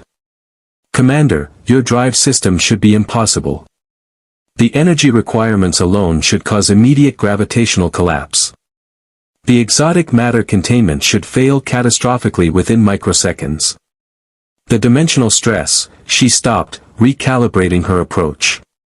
How do you prevent the ship from being torn apart during transition? Inertial dampening fields and structural integrity reinforcement, Foster explained, pulling up holographic schematics. The entire ship is designed around supporting slipspace jumps. Titanium, A3 armor plating reinforced with carbon nanotubes and shock-absorbing gel layers. Energy shields that extend into higher dimensional space. It takes all of it working together to survive the transition. Clara studied the schematics with growing comprehension, and growing horror at the implications. You built your entire vessel around a propulsion system that literally punches holes in reality. The Federation's approach is to create a stable subspace field that allows the ship to move faster than light while remaining in normal space. Your approach is to temporarily exit normal space entirely. And that's why we're stuck, the weapon's avatar interjected, materializing beside them. Commander Clara, when the Infinity's drive activated in this universe, it attempted to access slipspace corridors that don't exist here. Your reality doesn't have the same 11-dimensional architecture ours does. The drive tore open a dimensional rift, but instead of entering slipspace, we punched through into your universe. The backlash destroyed critical components and destabilized our exotic matter containment. Clara processed this information with rapid precision. Then you cannot simply repair the drive. You would need to recalibrate it to access dimensional corridors that exist in this reality. Which means we need to understand subspace, Foster finished. Can slipspace technology access subspace layers? Can we modify our drive to work with your physics instead of against them? For the first time in her career, Clara faced a problem that genuinely excited her scientific curiosity. Two incompatible FTL technologies, two different universes' fundamental constants, and the challenge of making them work together. The mathematics will be extraordinarily complex. We are essentially attempting to translate between two different languages of physics. But theoretically, yes, it might be possible. Might? Foster asked. I will need to consult with specialists. Quantum mechanics experts, dimensional physics theorists, possibly even individuals who have studied spatial anomalies like the Badgern wormhole. Clara's fingers flew across her PADD, already composing messages. This will require resources beyond what Deep Space Nine can provide. I will need to request assistance from the Daystrom Institute, possibly even Vulcan Science Academy. The weapon's expression shifted to concern. Commander, every person you bring into this project is another potential security risk. The more people who understand slipspace technology will be bound by Federation scientific ethics and security protocols, Clara interrupted calmly. I understand your concerns about technological proliferation. But you cannot repair your drive alone. You require assistance, and assistance requires trust. Illogical though it may seem, sometimes survival depends on accepting calculated risks. Foster looked at the weapon, who processed for several seconds before nodding reluctantly. I'll need to clear this with Captain Lasky. But Commander Clara, understand something. If anyone attempts to steal this technology, to reproduce it without authorization, the UNSC will respond with force, Clara finished. Yes, I have observed your tactical doctrine. It is direct, brutal, and effective. I assure you, Federation scientists are not in the habit of theft. We prefer to develop our own innovations rather than appropriating others. It was the closest thing to humor Clara had expressed since arriving, and Foster found himself appreciating the Vulcan's dry delivery. But their scientific collaboration was about to be interrupted by forces far less interested in cooperation. In a cloaked Romulan warbird 3 light-years from Deep Space Nine, Commander Tomalak studied intelligence reports with calculating interest. The Tal Shiar had provided extensive surveillance of the Infinity's engagement with the Borg cube, and the tactical implications were staggering. A single vessel destroyed a Borg cube in minutes, he said to his first officer. The Federation required armadas to accomplish what this UNSC ship did alone. And their weapons, kinetic projectiles moving at relativistic velocities. Completely unlike anything we've encountered. The Tal Shiar wants us to acquire samples of their technology, his first officer replied. Weapons, shields, propulsion systems. They believe this could shift the balance of power in the quadrant. Tomalak nodded slowly. The Romulan Empire had suffered during the Dominion War, their fleet weakened, their borders vulnerable. Acquiring UNSC technology could restore their military supremacy. But the reports also showed what happened to those who approached the Infinity with hostile intent. Section 31's vessels had been destroyed without hesitation. The Borg cube had been reduced to debris. We cannot approach directly, Tomalak said. They would detect our cloak and respond with overwhelming force. No, we need a more subtle approach. What do you propose? Tomalak smiled, the expression predatory. We wait. The UNSC vessel is repairing their drive systems. Eventually they will need to test those repairs. When they do, they will be vulnerable, their attention focused inward on their systems rather than outward on threats. That is when we strike. And if they detect us, then we retreat through the neutral zone and let the Federation deal with the diplomatic consequences. The Tal Shir has given us operational freedom. If we succeed, we gain technology that could change the Empire's future. If we fail, the Federation takes the blame for allowing hostile forces near their space. He activated the ship's helm, maintain position at extreme sensor range. Passive scans only. We watch, we wait, and we prepare. The Warbird's cloak shimmered, rendering it invisible against the starfield, and Tomalak settled in to observe his prey. Aboard Deep Space Nine, Captain Sisko faced a different kind of pressure. His office had become a revolving door of Starfleet admirals making demands via subspace communication. Admiral Ross wanted a full tactical assessment of UNSC capabilities. Admiral Nechayev wanted guarantees that Federation technology wasn't being compromised. Admiral Paris wanted to know if the UNSC could be recruited as allies against future Borg incursions. Benjamin, Admiral Ross said, his image flickering on the view screen, I need you to understand the position Starfleet Command is in. We have a vessel in Federation space with firepower that exceeds anything in our fleet. They've demonstrated they will use lethal force without hesitation. And multiple hostile powers are showing interest in either acquiring their technology or neutralizing them as a threat. This situation could spiral into a quadrant-wide conflict if we're not careful. I'm aware of the stakes, Admiral, Sisko replied, exhaustion evident in his voice. But what exactly do you expect me to do? The UNSC has made their position clear, they want to repair their drive and leave. We're helping them do exactly that. By giving them access to Federation scientists and subspace theory, Admiral Nechayev interjected, her image appearing in split screen. Benjamin, every piece of information we share is information they could potentially use against us. With respect, Admiral, they don't need our information to be a threat. They already are one. The question is whether we treat them as enemies or potential allies. Sisko leaned forward. Admirals, I've spoken extensively with Captain Lasky and his crew. These people aren't conquerors or aggressors. They're survivors of a genocidal war that lasted 3 decades. They're stranded in our universe by accident, and they want to go home. If we help them, we gain their gratitude. If we antagonize them, we gain an enemy more dangerous than anything we've faced. Admiral Paris spoke for the first time. Then we should be trying to recruit them. Benjamin, imagine if we had even one UNSC vessel supporting Starfleet operations. Against the Borg, against Dominion remnants, against any threat to Federation security.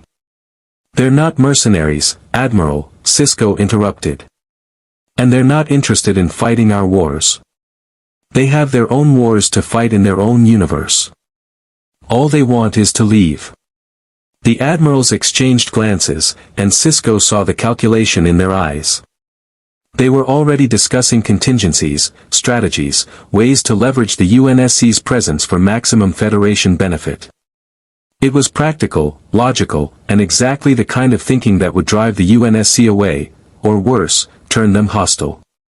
Keep us informed, Captain, Admiral Ross said finally. And Benjamin, be careful. The UNSC may be human, but they're not our kind of human. Don't forget that. The transmission ended, and Sisko sat in darkness for a long moment. Through his window, he could see the Infinity hanging in space like a dagger suspended over the station's heart. Admiral Ross was right about one thing, the UNSC represented a fundamentally different branch of humanity, one that had been forged in fires the Federation had never experienced. The question was whether that made them potential allies or inevitable enemies. In the Infinity's CIC, Captain Lasky reviewed reports from multiple sources. Clara's preliminary assessment of slipspace drive repairs. Intelligence briefings on Romulan activity near the neutral zone. Section 31's continued surveillance attempts. Klingon patrol vessels testing their defensive perimeter. The political situation was deteriorating faster than anticipated. Commander Palmer entered, her expression grim. "Sir, we've detected 3 cloaked vessels maintaining position at extreme range. Passive scans suggest Romulan configuration. They're watching us." "How long have they been there?" "At least 6 hours. Maybe longer. They're good at staying hidden." Lasky studied the tactical display, his mind working through scenarios. They're waiting for something. A moment of vulnerability, a chance to act without direct confrontation. "Palmer, what would you do if you wanted to acquire our technology without starting a war?" Palmer considered. "Wait until we test the slipspace drive. The moment we activate it, our sensors will be focused inward, our system strained. That's when I'd strike, fast boarding action, grab what we can, retreat before we can respond effectively." "My assessment exactly." Lasky activated the ship-wide comm, "All hands, this is the captain. We are upgrading to Condition 1. This is not a drill. Spartan teams to defensive positions. Marine squads to key access points. Fighter wings to ready status. We have probable hostile contacts shadowing our position. If they make a move, I want us ready to respond immediately." Throughout the massive vessel, personnel moved to combat stations with practiced efficiency. Spartans donned their Mjolnir armor and checked weapons. Marines established defensive perimeters around critical systems. Fighter pilots began pre-flight checks on their broadswords and longswords. The UNSC had learned long ago that paranoia and preparedness were the prices of survival. In this universe, surrounded by powers that wanted to either recruit them or neutralize them, those lessons remained as relevant as ever. Master Chief stood in the primary slipspace drive chamber, observing Clara and Foster working on the damaged systems. The Vulcan scientist was brilliant, he had to admit. Her understanding of subspace mechanics was helping identify problems the UNSC engineers had missed. But her presence also represented risk. Every Federation officer aboard the Infinity was a potential intelligence leak, a possible security compromise. "Chief," the weapon's voice came through his neural link. "I'm detecting unusual communications patterns. Someone on the station is transmitting encrypted burst messages to an unknown recipient. The encryption is sophisticated, not standard Federation protocols." "Romulan? Possibly. Or Section 31. Or any number of intelligence services that want information on this ship." The weapon paused. "Chief, I've been analyzing the political situation. Every major power in this quadrant wants something from the UNSC, our weapons, our technology, our military support. We're not just visitors here. We're prizes to be claimed or threats to be eliminated. The longer we stay, the more likely someone makes a move we can't ignore. Then we need to accelerate repairs," Chief said. "How long until the drive is operational?" Commander Clara estimates 3 to 4 weeks, assuming no complications. "But Chief, even if we repair the drive, there's no guarantee it will return us to our universe. We might end up in another alternate reality, or trapped in slipspace, or we stay here and eventually get drawn into conflicts that aren't our responsibility," Chief interrupted. "The weapon, we have to try. The UNSC needs the Infinity. Our universe needs us. We can't just abandon that because the physics are uncertain." The weapon's avatar appeared beside him, her expression conflicted. "I know. But Chief, what if we can't go home? What then?" It was a question Chief had been avoiding, but it demanded an answer. If they were permanently stranded in this universe, what was their purpose? The UNSC didn't exist here. The Covenant War had never happened. The threats they'd spent their lives fighting didn't exist in this reality. But new threats did. The Borg. The Dominion remnants. Section 31's manipulation. Romulan schemes. A whole galaxy of conflicts that would continue whether the UNSC was present or not. Then we adapt, Chief said finally. Like we always have. We survive, we protect humanity, this universe is humanity, and we make the best of the situation. But we try to go home first. We owe that to everyone waiting for us. The weapon nodded slowly. Understood. I'll continue monitoring for threats and supporting repair efforts. But Chief, be prepared for the possibility that home might not be an option anymore. Chief looked out through the transparent aluminum viewport at the unfamiliar stars beyond. Somewhere in another universe, the UNSC was fighting wars without their most powerful ship. Somewhere out there, Spartans were deployed on missions without their most experienced commander. Somewhere beyond the dimensional barriers, home was continuing without them. But here, now, in this moment, the Infinity and her crew had to focus on survival. And in the UNSC's hard-learned experience, survival always came first. The attack came during Gamma Shift, when station activity was minimal and crew alertness at its lowest ebb. The Romulans had planned meticulously, studying UNSC patrol patterns, duty rotations, and sensor blind spots for 2 weeks. Commander Tomalak had personally overseen every detail of the operation, determined that where Section 31 had failed through brute force, Romulan cunning would succeed. 3 warbuds decloaked simultaneously at different vectors around the Infinity, their disruptor banks already charged and targeting specific systems. The plan was elegant in its simplicity: disable the UNSC vessel's sensors with concentrated fire, deploy boarding teams to the slipspace drive chamber, acquire critical components and data, then retreat through the neutral zone before Starfleet could respond. What the Romulans hadn't accounted for was that the UNSC never truly stood down. Aboard the Infinity, Master Chief had been conducting a routine patrol of the ship's exterior via EVA when the warbuds appeared. His Mjolnir armor's sensors detected the decloaking signature 3 seconds before the Romulans fired their first salvo. Contact. Chief transmitted on command frequency. 3 Romulan warbuds, attack pattern Delta. All hands to battle stations. The Infinity's klaxons wailed as the crew exploded into action. But Chief was already moving. He activated his armor's thruster pack, vectoring toward the nearest warbird with the cold precision of a hunter who had spent decades killing threats to humanity. On the bridge, Captain Lasky's response was immediate and decisive. Evasive maneuvers. Rotate ship to bring ventral Mac batteries to bear. Launch all fighters. Target their engines, I want them disabled, not destroyed. We need at least one intact for interrogation.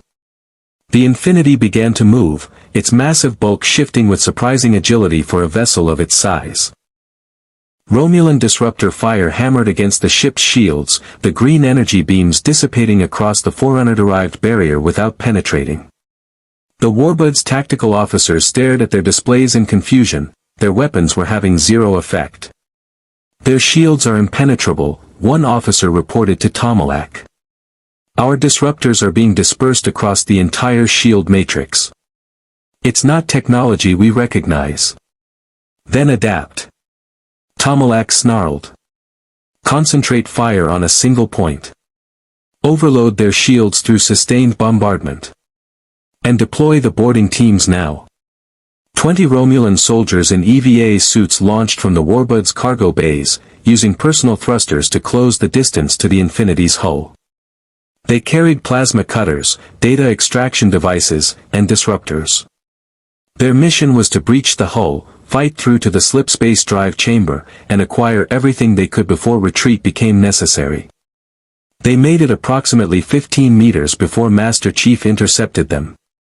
The Spartan moved through space like a predator through water, efficient, lethal, unstoppable. His MA-40 assault rifle fired 3-round bursts with computer-assisted accuracy. The first Romulan soldier died before he even registered the threat, armor-piercing rounds punching through his EVA suit and the body beneath. The second managed to raise his disruptor, but Chief had already closed the distance. One armored hand crushed the weapon, the other delivered a strike that shattered the Romulan's faceplate. The remaining soldiers scattered, trying to use the Infinity's hull for cover, but Chief was already among them. He moved with the brutal efficiency of a weapon designed for exactly this kind of combat, close quarters, zero gravity, enemies who didn't understand what they were facing. Within 90 seconds, half the boarding team was dead or incapacitated.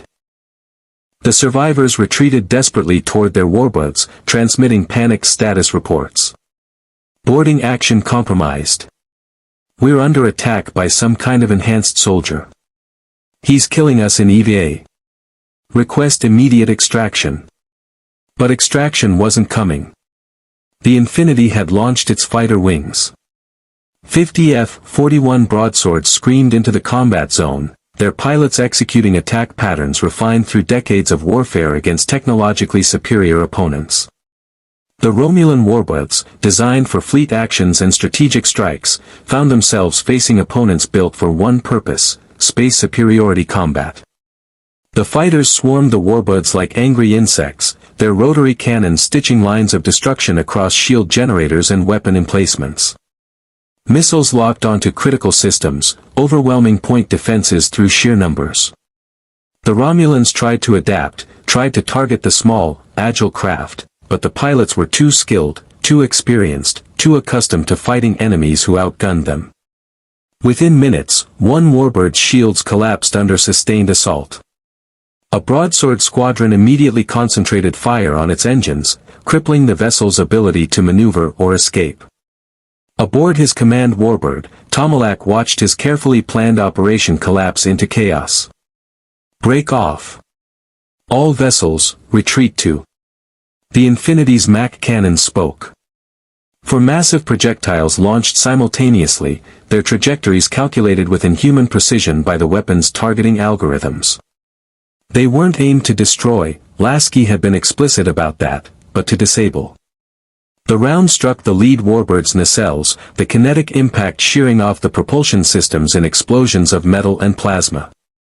The ship tumbled through space, powerless but intact, its crew alive but helpless.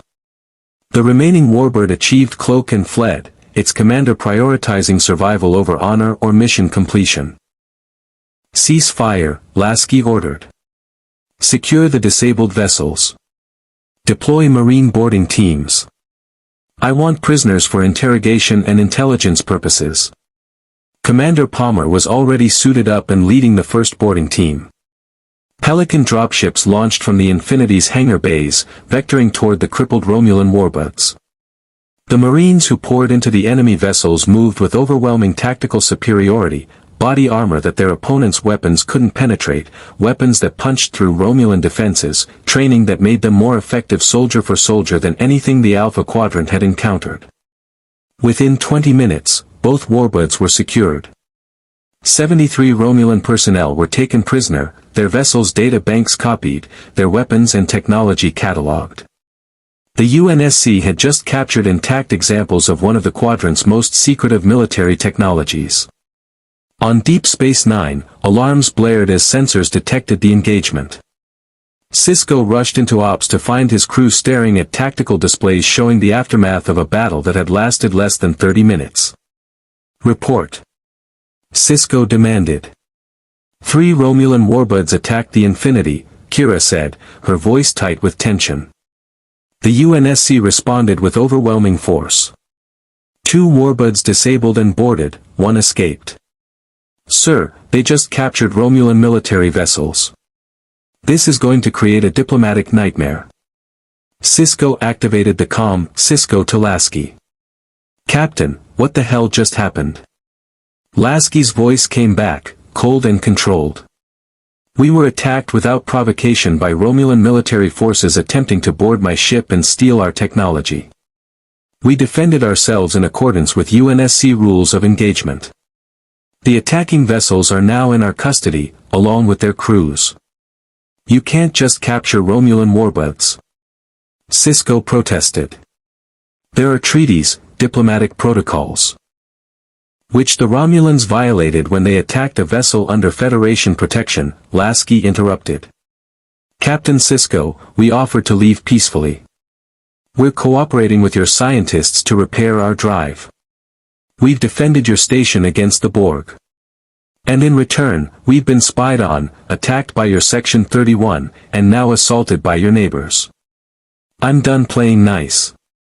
What do you intend to do with the prisoners? There was a pause. That depends on what we learn from interrogating them. If they were acting on orders from Romulan High Command, we have a serious problem. If this was a rogue operation, we might be able to resolve this diplomatically. But Captain, understand something clearly, the next faction that attacks the Infinity won't be captured. They'll be destroyed. We gave the Romulans a chance to retreat. The next time, we won't be so generous. The transmission ended, leaving Sisko staring at the display showing two crippled warbuds being towed into the Infinity's massive hangar bays. In one engagement, the UNSC had demonstrated capabilities that would reshape the Quadrant's understanding of what was militarily possible. And they'd done it while following their version of restraint. In the Infinity's brig, Commander Palmer stood outside a holding cell containing Tomalak. The Romulan commander sat with rigid dignity despite his capture, his expression carefully neutral. Commander Tomalak, Palmer began, reading from the intelligence file the weapon had compiled. Tal Shir operative, 32 years service, extensive experience in covert operations and technology acquisition. You've run operations against the Federation, the Klingon, and probably half the species in this quadrant. So you understand exactly what kind of position you're in. I understand that I am a prisoner of war, Tomalak replied calmly. Under the terms of. There is no, under the terms of, Palmer interrupted. Commander, we're not the Federation. We don't have treaties with the Romulan Empire. We don't recognize your diplomatic conventions or your laws of warfare. Right now, you and your crew exist in a legal gray area where the only law that matters is UNSC military justice. And under that justice, you attempted to board a military vessel and steal classified technology during wartime. The UNSC is not at war with the Romulan Star Empire.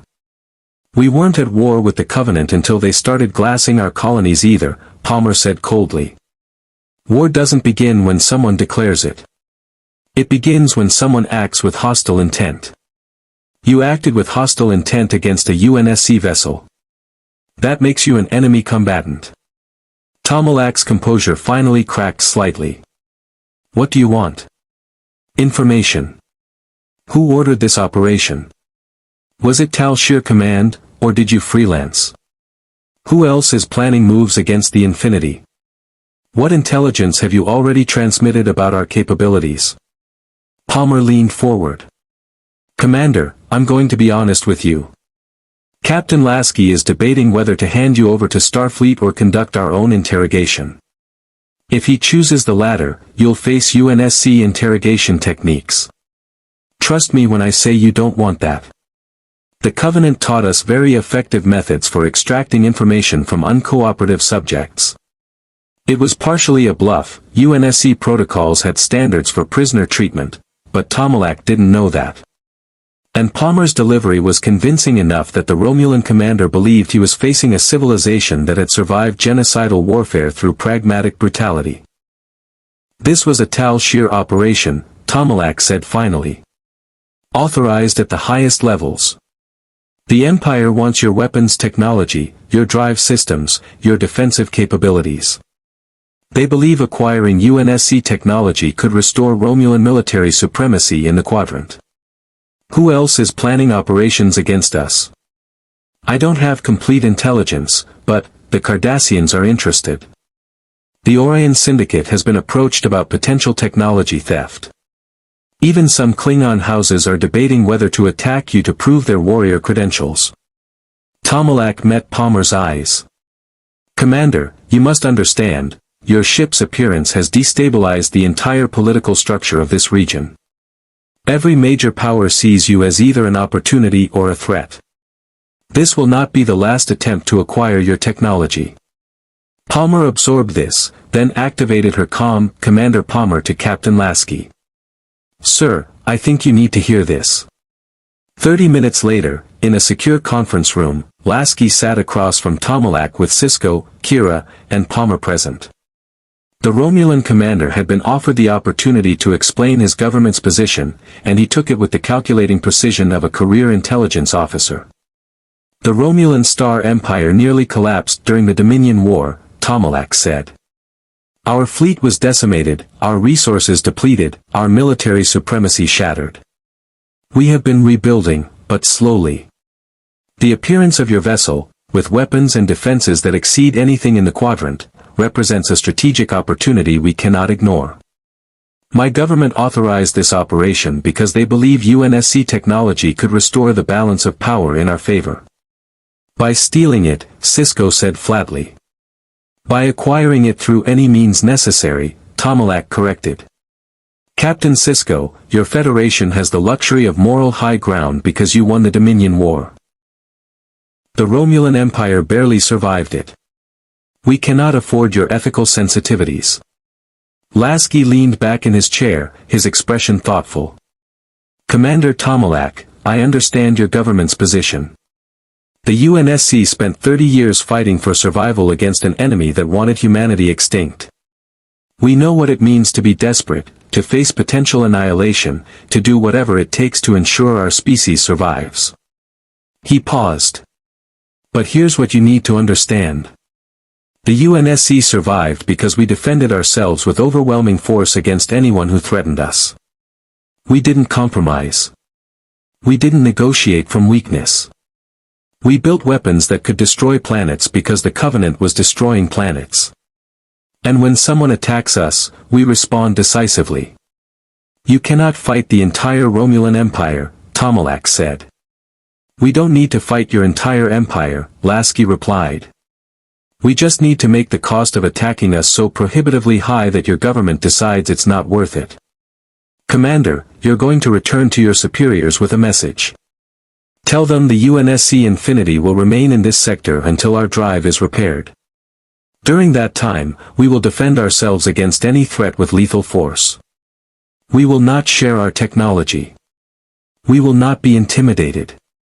And if the Romulan Empire wants to test our capabilities further, we will demonstrate exactly what a warship designed to fight genocidal aliens can do to your fleet. Tomalak was silent for a long moment. Then, that is a message that will likely result in further conflict. Or it will result in your government deciding we're not worth the casualties, Lasky countered. That's a decision they'll have to make. But Commander, make sure they understand, we didn't come to this universe looking for war. But we're very, very good at it when it finds us. The meeting ended with Tomalak being escorted back to his cell. Sisko waited until they were alone with Lasky before speaking. Captain, you're playing a dangerous game. The Romulans don't respond well to threats. I'm not threatening them, Lasky said. I'm establishing parameters. Captain Sisko, the UNSC learned a hard lesson during the Covenant War: show weakness, and you invite aggression. Show strength, and sometimes you prevent conflicts before they start. I'd rather the Romulans fear the cost of attacking us than have to destroy their fleet to prove the point. And if they attack anyway? Lasky looked Sisko in the eyes, and the Federation captain saw the weight of 3 decades of warfare in that gaze. Then we show them why the UNSC survived when we shouldn't have. And we hope the lesson sticks. Outside, the Infinity hung in space, battle-scarred but victorious, a monument to humanity's capacity for survival through overwhelming martial capability. The Romulan warbird sat in its hangar bays, prizes of war and warnings to anyone else considering hostile action. The UNSC had just sent a message to the Alpha Quadrant: approach with respect or face annihilation. There would be no middle ground. The political fallout from the Romulan incident rippled across the Alpha Quadrant with remarkable speed. Within 48 hours, every major power had received intelligence reports about the engagement. The analyses varied in detail but converged on a singular conclusion: the UNSC Infinity represented a paradigm shift in military capability that none of them were prepared to confront. The Klingon High Council convened an emergency session on QNOS. Chancellor Martok listened to his intelligence officers describe the battle with growing frustration.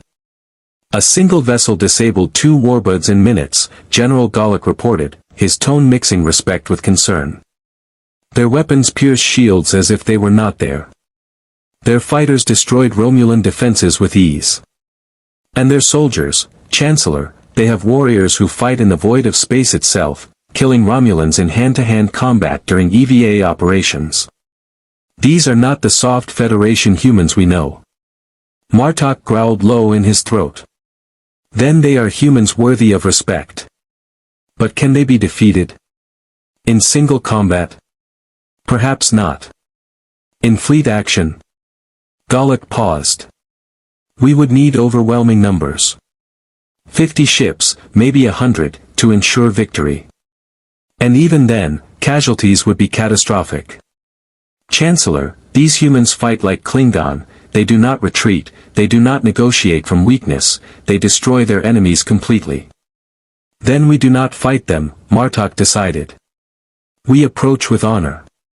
If they prove worthy, we offer alliance. If they refuse, we leave them alone. There is no glory in attacking those who wish only to return home. But, he leaned forward. Send word to their captain. I wish to meet these warriors. If they are truly as formidable as reports suggest, the Klingon Empire would be honored to call them battle brothers. It was a sentiment that would have surprised the Federation, but made perfect sense within Klingon cultural logic. The UNSC had demonstrated martial prowess. Therefore, they deserved respect rather than hostility. The Cardassian response was more calculated. In a secure facility on Cardassia Prime, members of the civilian government met with what remained of the Obsidian Order's intelligence apparatus. The Romulans failed because they underestimated the target, Gul Evek argued. They treated the UNSC vessel like a standard military target. But everything we've learned suggests these humans come from a reality where warfare was existential. They don't fight to win territory or resources, they fight to ensure survival. That changes everything about their tactical doctrine. Then how do we acquire their technology? A civilian official demanded. We don't, Evek replied bluntly. Not through force, not through theft. The Cardassian Union cannot afford another war, especially against an opponent we don't understand. My recommendation is that we maintain observation but avoid engagement. Let the Romulans and Federation exhaust themselves dealing with this problem. We focus on rebuilding our own strength. It was pragmatic, cautious, and entirely out of character for the normally aggressive Cardassian military mindset. But the Dominion War had taught brutal lessons about overextension and the cost of hubris. The UNSC was a problem Cardassia would observe, not engage. Aboard the Infinity, the aftermath of the Romulan engagement had created unexpected opportunities. The captured warbirds sat in the hangar bay, and Dr. Halsey had personally requested access to study their cloaking technology. Absolutely not, Captain Lasky said when she made the proposal. Doctor, we're trying to reduce tensions, not escalate them by reverse engineering Romulan military technology. Captain, their cloaking device operates on principles we've never encountered, Halsey argued. It's not true invisibility, it's a selective bending of electromagnetic radiation around the vessel. If we could adapt that technology to UNSC applications, we'd be doing exactly what we're telling everyone else not to do, Lasky interrupted. Stealing technology we have no right to. Doctor, I respect your scientific curiosity, but we're not dismantling Romulan vessels for their secrets. We're going to return Tomalak and his crew to Romulan custody as a gesture of good faith. Halsey's expression showed her disagreement, but she didn't argue further. Instead, she shifted topics. Then let's discuss the drive repairs. Commander Tlara has made significant progress. The recalibration calculations are complete.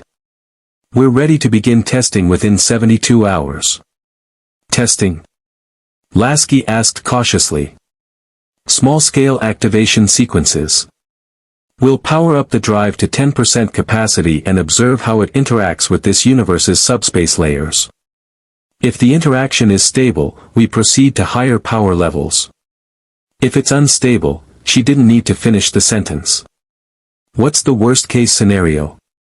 Catastrophic dimensional rupture that tears the ship apart, Halsey said matter-of-factly. Best case, we achieve stable slipspace field generation and can begin plotting a return trajectory to our universe. Most likely case, we need multiple iterations of testing and adjustment before achieving stability. Lasky processed this, weighing risks against necessity. How confident are you in Clara's calculations? 70%. Possibly 80%. The mathematics are sound, but we're dealing with theoretical physics that has never been practically tested. We're attempting to make two incompatible FTL technologies work together. There's inherent uncertainty. And if we don't test it, then we remain here indefinitely. Captain, I know the risks. But the alternative is accepting permanent exile. Is that acceptable? Lasky looked out at the stars beyond the transparent aluminum viewport. 17,000 UNSC personnel waiting to go home. A galaxy at war without its most powerful ship. Families wondering if their loved ones were alive or dead. The weight of command settled on his shoulders like a physical burden. Proceed with testing, he said finally. But I want full evacuation protocols in place. If something goes wrong, I want everyone who can get off this ship ready to do so. And Captain Sisko needs to be informed, if we tear a hole in spacetime, Deep Space Nine could be at risk. Understood, Halsey said. She turned to leave, then paused. Captain, for what it's worth, I believe this will work. Clara is brilliant, and our engineers are the best in the UNSC. If anyone can bridge the gap between two universes' physics, it's this team. After she left, Lasky activated the comm bridge, "Get me Captain Sisko." The conversation that followed was tense but necessary. Sisko listened to Lasky's explanation of the planned testing with growing alarm. You're going to activate a drive system that already caused one-dimensional rupture? Sisko asked incredulously. Captain, if something goes wrong. Then we've prepared evacuation procedures and fail-safe protocols, Lasky interrupted. Captain Sisko, I understand your concerns. But we can't stay here forever. We need to attempt this eventually. Would you prefer we do it now, while your scientists can monitor and potentially assist, or later when we're desperate and out of options? Sisko wanted to argue, but the logic was sound. What do you need from us? Evacuate all non-essential personnel from the station. Have your runabouts and the Defiant, if she's operational, standing by for emergency rescue operations. And keep your sensors locked on our drive chamber. If you detect spatial instabilities, we need to know immediately. Agreed. Captain Lasky, good luck. For all our sakes. The next 72 hours passed in a blur of preparation. The Infinity's crew worked around the clock, double-checking systems, running simulations, preparing for every contingency they could imagine. Deep Space Nine evacuated civilians to the surface of Bajorans and positioned emergency vessels at strategic points. Even the Romulan and Klingon forces observing from beyond sensor range seemed to sense something significant was coming. Master Chief spent the time reviewing defensive positions and emergency protocols with Spartan teams. If the drive test created another dimensional rupture, there was a possibility that hostile forces, Covenant, created, or something worse, could come through.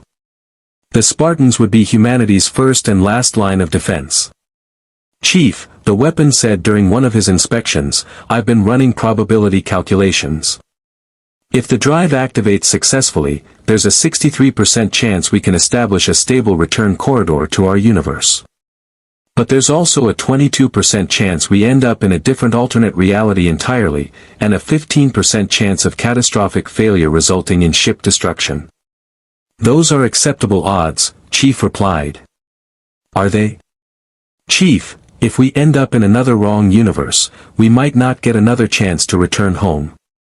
And if we destroy the Infinity, that's 17,000 lives lost. Is returning home worth that risk? Chief was silent for a long moment, his helmet reflecting the emergency lighting of the corridor. The UNSC needs this ship. Our universe needs us. We have a duty to try. Even if trying means we might die. We've faced worse odds. Chief checked his rifle's action one more time. The weapon, when have the odds ever stopped us from completing the mission? The AI's avatar smiled sadly. Never. That's what worries me. In the Infinity slipspace drive chamber, Commander Clara made final adjustments to the recalibration parameters. Lieutenant Commander Foster stood beside her, monitoring power flow and system stability. Both wore environmental suits as a precaution. If something went catastrophically wrong, they'd have approximately 30 seconds to reach emergency evacuation pods. All systems nominal, Foster reported. Exotic matter containment stable. Power conduits operating within acceptable parameters. We're as ready as we're going to be. Clara input the final command sequence, her fingers steady despite the significance of what they were attempting. Captain Lasky, this is Commander Clara. We are ready to begin initial drive activation. Requesting authorization to proceed. On the bridge, Lasky looked at his command crew. Palmer gave him a curt nod. The weapon's avatar showed readiness. Every station reported green across the board. Authorization granted, Lasky said. Bring the drive online at 10% power. All hands, brace for possible spatial distortion. Throughout the massive vessel, personnel secured themselves, said prayers to various deities, and hoped that the mathematics of two brilliant minds would prove sufficient to bridge the gap between universes. Clara activated the sequence. The slipspace drive hummed to life, exotic matter spinning in precisely controlled magnetic containment fields. Energy built slowly, carefully, monitored by hundreds of sensors and dozens of safety systems. The drive began attempting to access higher dimensional space, but this time, guided by Clara's understanding of how subspace interacted with normal spacetime. For 3 seconds, nothing happened. Then space itself rippled. On Deep Space Nine, every sensor screamed warnings as spatial distortions propagated outward from the Infinity's position. Sisko watched his displays with mounting horror as subspace began to destabilize, creating cascading effects that threatened to tear reality apart. Benjamin! Kira shouted. The spatial distortions are increasing exponentially. If they continue. But aboard the Infinity, something unexpected was happening. The drive wasn't tearing space apart. It was adapting to it. The weapon watched in real time as the slipspace mechanisms began resonating with subspace frequencies, creating a hybrid field that existed in both dimensional frameworks simultaneously. It was impossible. It violated every principle of dimensional physics. And yet, somehow, it was working. Captain. The weapon announced, excitement breaking through her normally controlled demeanor. The drive is establishing stable field harmonics. It's not fighting against this universe's physics, it's incorporating them. We've created a bridge between slipspace and subspace. Clara stared at her readouts in something approaching awe. Fascinating. The two systems are achieving quantum entanglement at the dimensional boundary. This shouldn't be possible according to either universe's physics individually, but together. She looked at Foster, her Vulcan composure cracking into a genuine smile. Commander, I believe we've just discovered a new form of faster-than-light travel that works across dimensional barriers. Lasky felt relief flood through him. Can we use it to return home? Theoretically, yes, the weapon replied. The hybrid drive can access both slipspace and subspace simultaneously. We should be able to navigate back to our original dimensional coordinates. But Captain, there's something else. This technology, if it becomes known, every power in this quadrant will want it. We've just created the key to dimensional travel. The implications settled over the bridge like a weight. They had succeeded in repairing the drive. They could go home. But in doing so, they'd created something that could fundamentally alter the nature of reality itself. Power down the drive, Lasky ordered. Secure all data related to the hybrid field. Nobody outside this ship learns what we've accomplished. Not the Federation, not the Romulans, not anyone.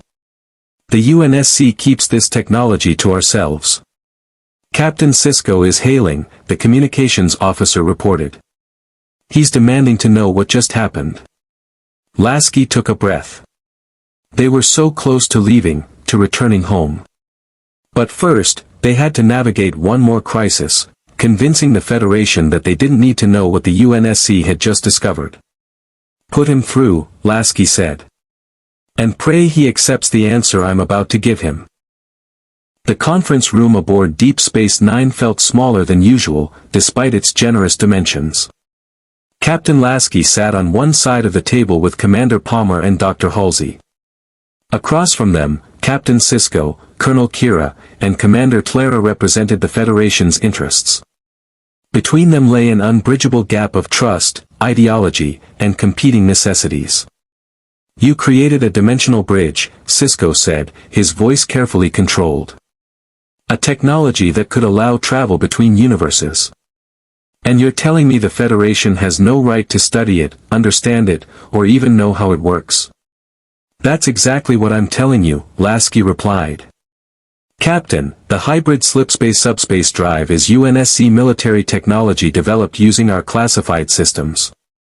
We shared what was necessary for repairs, nothing more. Now that repairs are complete, we're preparing to depart. After destabilizing subspace across this entire sector, Kira interjected, her tone sharp. Captain Lasky, your drive test created spatial distortions that reached halfway to Bajorans. We had ships reporting sensor anomalies 3 light-years away. You can't just unleash that kind of effect and then refuse to explain what you did. We can and we will, Palmer said flatly. Colonel, with respect, the UNSC doesn't answer to the Federation. We never agreed to share our technology, and we're not starting now. You helped us repair our drive. We're grateful. But gratitude doesn't translate to surrendering military secrets. Clara spoke for the first time, her Vulcan logic cutting through the tension. Captain Lasky, I participated in the development of your hybrid drive. I understand the mathematics underlying its operation. The dimensional bridging effect you achieved could revolutionize our understanding of spacetime. Refusing to share that knowledge is illogical. Is it? Dr. Halsey leaned forward, her expression sharp. Commander, let me ask you a question. Commander, let me ask you a question. If the Federation developed a weapon that could destroy entire star systems with a single shot, would you share that technology with every species you encountered? Would you hand it to the Romulans, the Cardassians, the Ferengi? That's different, Clara said. The hybrid drive is a propulsion system, not a weapon. It's both, Halsey countered. Any technology that manipulates dimensional boundaries can be weaponized. Commander, you're a scientist. You must understand that knowledge without context is dangerous. The UNSC developed this technology because we needed it to survive. We understand its limitations, its risks, its potential for catastrophic failure. The Federation doesn't have that context. You'd be experimenting with forces you don't fully comprehend. Then help us understand, Sisko said. Captain Lasky, we're not asking you to surrender your technology. We're asking for cooperation, for shared knowledge that could benefit both our peoples. Lasky was silent for a long moment, weighing decades of UNSC security doctrine against the pragmatic reality of their situation. Finally, he spoke. Captain Sisko, I'm going to be honest with you in a way that might damage whatever diplomatic relationship we've built. The UNSC doesn't trust easily. We were betrayed by our own AI constructs. We fought enemies who infiltrated our ranks and turned our technology against us. We've seen what happens when advanced weapons fall into the wrong hands. So no, we're not going to share dimensional travel technology with a civilization we've known for less than 2 months, no matter how well-intentioned you are. Then what was the point of all this? Kira demanded. The cooperation, the shared research, the point was repairing our drive so we could leave, Lasky interrupted. Colonel, the UNSC Infinity's presence in your universe has been destabilizing from the moment we arrived. You said it yourself, Every major power is maneuvering around us, trying to acquire our technology or neutralize us as a threat. The longer we stay, the more likely we trigger a conflict that kills thousands or millions. The best thing we can do for the Federation is leave. Sisko leaned back, frustration evident on his face. When? 72 hours. We need to calculate precise dimensional coordinates and ensure all systems are stable. Then we'll attempt a return jump to our universe. If it works, you'll never see us again. If it fails, Lasky didn't finish the sentence. If it fails, you could tear a permanent rift between dimensions, Clara said. Captain, the energy release from an unsuccessful dimensional transit could be catastrophic. Subspace ruptures, gravitational anomalies, possibly even a cascading dimensional collapse. You would be putting this entire sector at risk. We're aware of the dangers, Halsey said. And we've calculated the probability of catastrophic failure at less than 8%. Those are acceptable odds given our alternatives. Acceptable to whom? Kira asked. Not to the billions of people who live in this sector. Not to Bajorans, or Deep Space Nine, or any of the colonies that could be affected. Captain Lasky, you're making a decision that could kill millions of people who have no say in it. The accusation hung in the air like a weapon. Lasky met Kira's eyes and saw in them the same moral certainty he'd encountered throughout his dealings with the Federation, the absolute conviction that their ethical framework was universally applicable, that their way of weighing lives and risks was the only correct approach. Colonel Kira, Lasky said quietly, the UNSC made decisions like this every day during the Covenant War. Deploy a weapon that might kill millions of our own people, or let the Covenant kill billions. Sacrifice one colony to save 10 others. Order soldiers into battles we knew they wouldn't survive because the alternative was extinction. We're very familiar with impossible choices and the weight they carry. But here's what the Federation doesn't seem to understand, sometimes there is no good option. Sometimes you choose between terrible alternatives and live with the consequences. We're going home. We're accepting the risks. And if something goes wrong, we'll bear that responsibility. But we're not staying here indefinitely because your civilization is uncomfortable with the mathematics of survival. The room fell silent. Sisko exchanged glances with Kira and Clara, and something unspoken passed between them. Finally, Sisko spoke. Captain Lasky, if you're determined to make this attempt, then we need to prepare. I want all Federation vessels cleared to minimum safe distance. Deep Space Nine will evacuate all non-essential personnel. We'll position rescue ships in case your crew needs emergency evacuation. And, he paused. I want a channel open to the Infinity during your transit attempt. If something goes wrong, maybe we can help. It was a concession, a grudging acceptance that they couldn't stop the UNSC's departure. Lasky nodded. Agreed. And Captain Sisko, for what it's worth, thank you. You've been fair with us, even when we made that difficult. The Federation is lucky to have officers like you. The diplomatic pleasantries couldn't quite mask the fundamental tension, but they provided a framework for the next 72 hours of preparation. Aboard the Infinity, those preparations proceeded with military efficiency. Every system was checked and rechecked. Simulations ran continuously, stress-testing the hybrid drive under every conceivable scenario.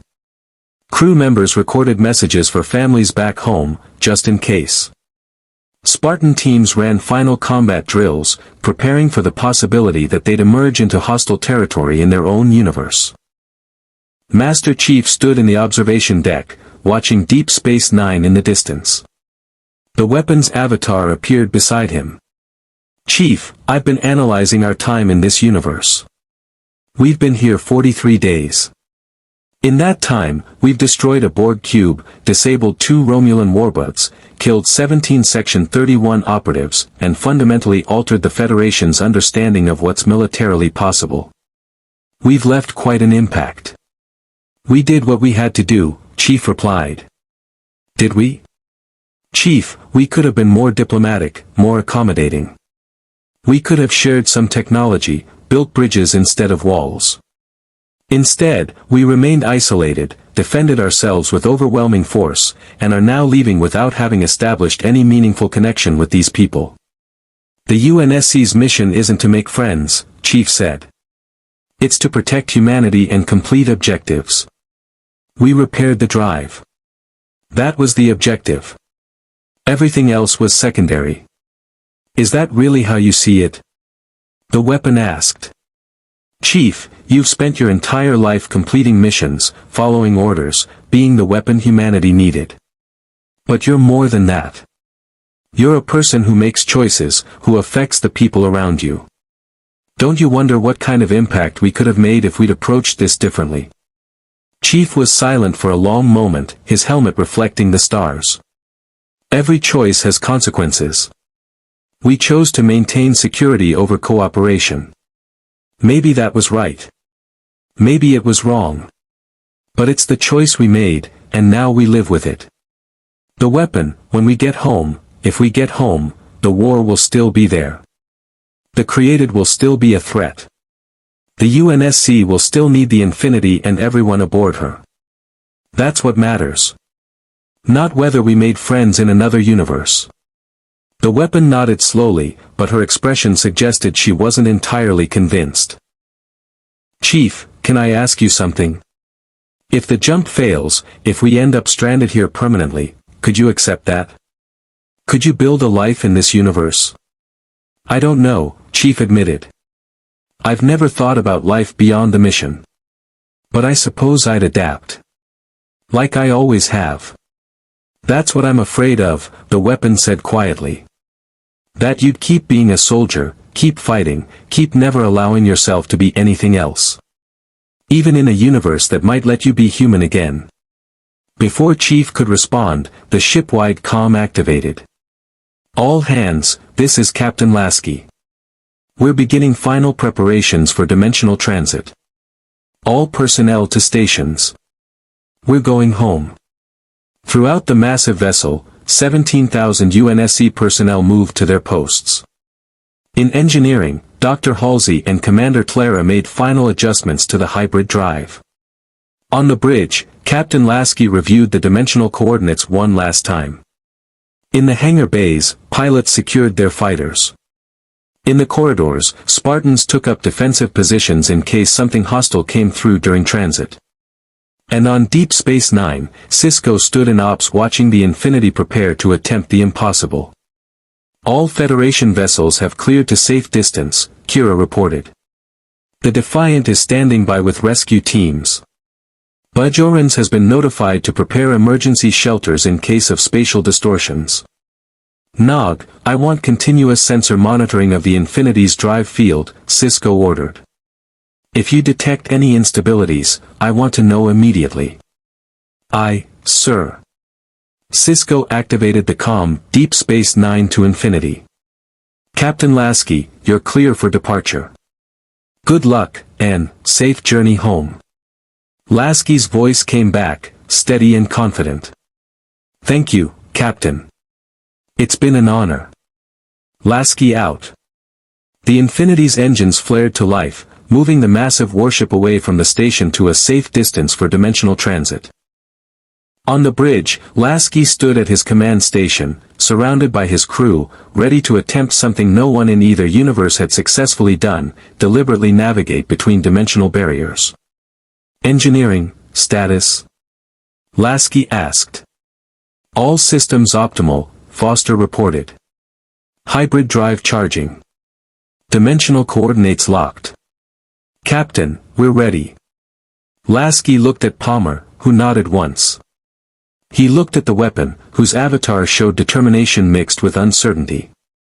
He thought of the 17,000 souls aboard his ship, all trusting him to get them home. All hands, Lasky announced ship-wide, this is the captain. When we arrived in this universe, we were lost, damaged, and alone. We've spent the last 6 weeks repairing our ship, defending ourselves, and working toward this moment. Now we're going to attempt something unprecedented, a deliberate dimensional transit back to our home universe. The risks are significant. The outcome is uncertain. But the UNSC has never backed down from impossible odds, and we're not starting now. Whatever happens in the next few minutes, know that it has been my honor to serve with you. All hands, brace for dimensional transit. He took a deep breath, then gave the order that would determine their fate. Engineering, activate the hybrid drive. Take us home. In the drive chamber, Clara and Foster initiated the final sequence. Exotic matter spun faster, energy built to critical levels, and the hybrid slipspace-subspace field began to form around the Infinity. Space itself rippled as two incompatible dimensional frameworks were forced to coexist, creating a bridge between realities. On Deep Space Nine, sensors screamed warnings as subspace destabilized across the entire sector. But this time, the distortions weren't random, they were controlled, focused, deliberately shaping spacetime into a corridor that led elsewhere. The Infinity began to fade, its hull becoming translucent as it shifted out of phase with normal space. Energy discharged in brilliant cascades of exotic radiation. Reality itself seemed to scream in protest. And then, with a final flash of light that was visible from Bayer's surface, the UNSC Infinity disappeared. Silence filled Deep Space Nine's ops center. Sensors showed nothing. No ship, no energy signature, no indication the Infinity had ever existed except for the slowly dissipating spatial distortions. Did it work? Kira asked quietly. Nog worked his console frantically, running every scan he could think of. I'm not detecting any dimensional ruptures. No cascading failures. The spatial distortions are normalizing. Sir, I think they made it. Made it where? Bashir asked. Home, or to another universe, or scattered across dimensional space. We'll probably never know, Sisko said quietly. He looked at the empty space where the Infinity had been and felt a complex mixture of relief and loss. But they're gone. For better or worse, the UNSC is no longer our problem.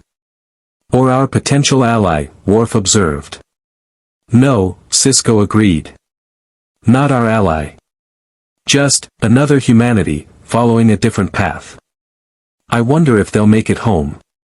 In another universe, in a region of space the UNSC called home, a massive spatial distortion opened near the Epsilon Eridani system. Sensors across 3 colonies registered the anomaly immediately, and UNSC defense platforms went to high alert. Then the Infinity emerged, battered but intact, returning from an impossible journey through dimensional barriers. Status report. Lasky demanded, relief flooding through him as familiar stars appeared on the view screen. All systems functional, Palmer reported, barely suppressing her own emotion. We're reading UNSC transponder signals. Multiple friendly vessels in the area. Captain, we're home. We actually made it. Throughout the ship, cheers erupted as personnel realized they'd survived the impossible. Master Chief stood in the observation deck, watching Reach's star shine in the distance, or at least, the star that had once illuminated Reach before the Covenant glassed it. Chief, the weapon said softly, we did it. Against every odd, against all probability, we found our way home. Yeah, Chief replied. We did. Do you think we'll ever see that universe again? Chief was quiet for a moment. I don't know. Maybe someday, if there's a reason. But for now, we're needed here. There's still work to do. The weapon nodded, and together they watched the familiar stars of humanity's home space, grateful to be back where they belonged. In the Star Trek universe, Deep Space Nine gradually returned to normal operations. The spatial distortions faded completely within 24 hours. The captured Romulan warbuds were eventually returned through diplomatic channels, with carefully worded explanations about a misunderstanding that satisfied no one but prevented open warfare. The Federation's official report on the UNSC Infinity classified the entire incident at the highest security levels. Section 31 analyzed every scrap of data they'd collected, trying to understand the dimensional transit technology. The Romulans, Klingon, and Cardassians all filed away their intelligence on UNSC capabilities, preparing for the possibility, however remote, that such a vessel might return someday. And Captain Sisko, standing in his office late one night, looked at the stars and wondered about the infinite variations of humanity that might exist across the multiverse. Some peaceful and idealistic like the Federation. Some hardened and militaristic like the UNSC. All of them trying to survive, to protect their people, to make sense of an incomprehensibly vast and often hostile universe. Computer, he said quietly, personal log. Today the UNSC Infinity successfully returned to their home universe. Their time here was brief but impactful. They showed us that humanity can develop along radically different paths depending on the challenges we face. They reminded us that our way, the Federation's way of diplomacy and idealism, only works because we've been fortunate enough to make it work.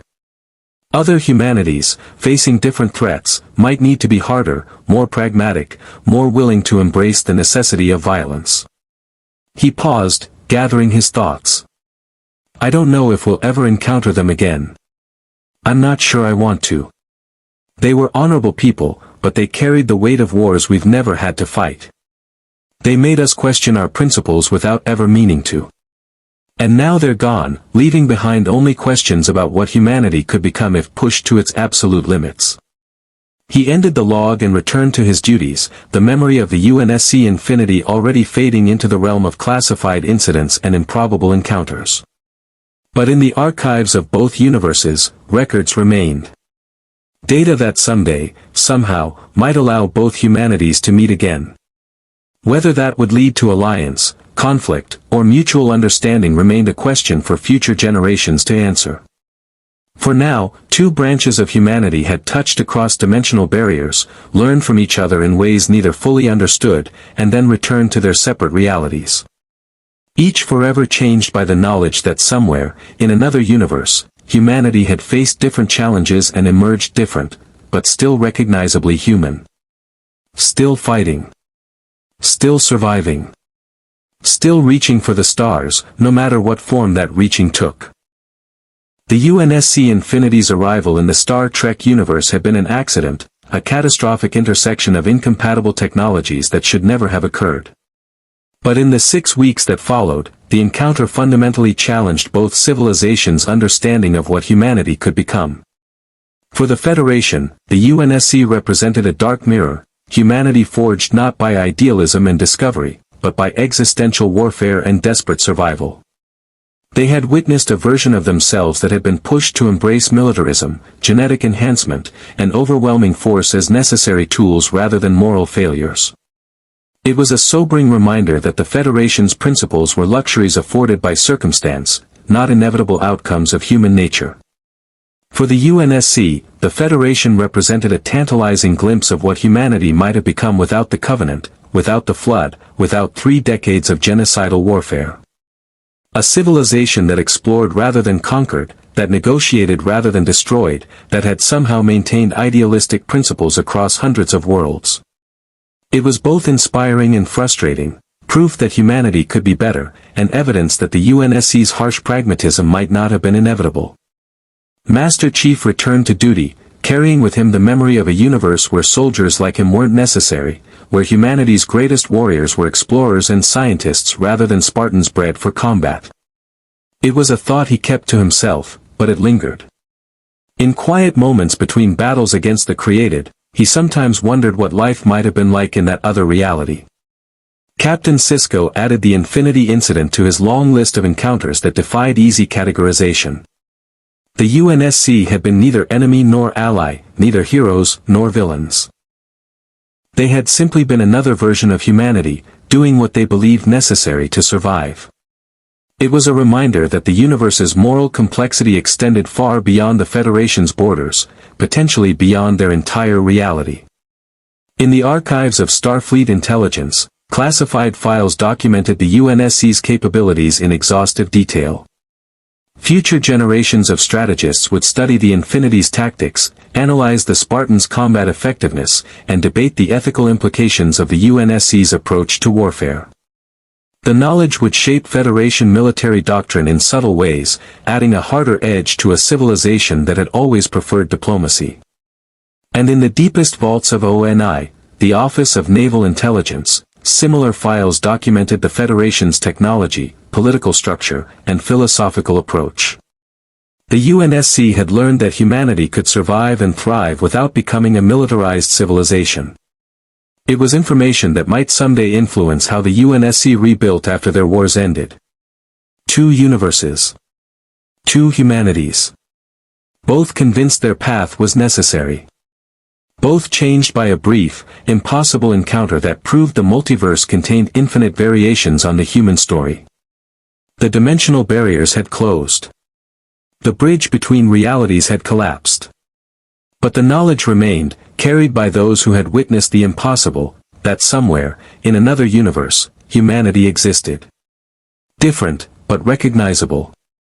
Fighting different battles, but still fighting. Still surviving. Still reaching toward futures they could barely imagine. Live long and prosper. And never surrender.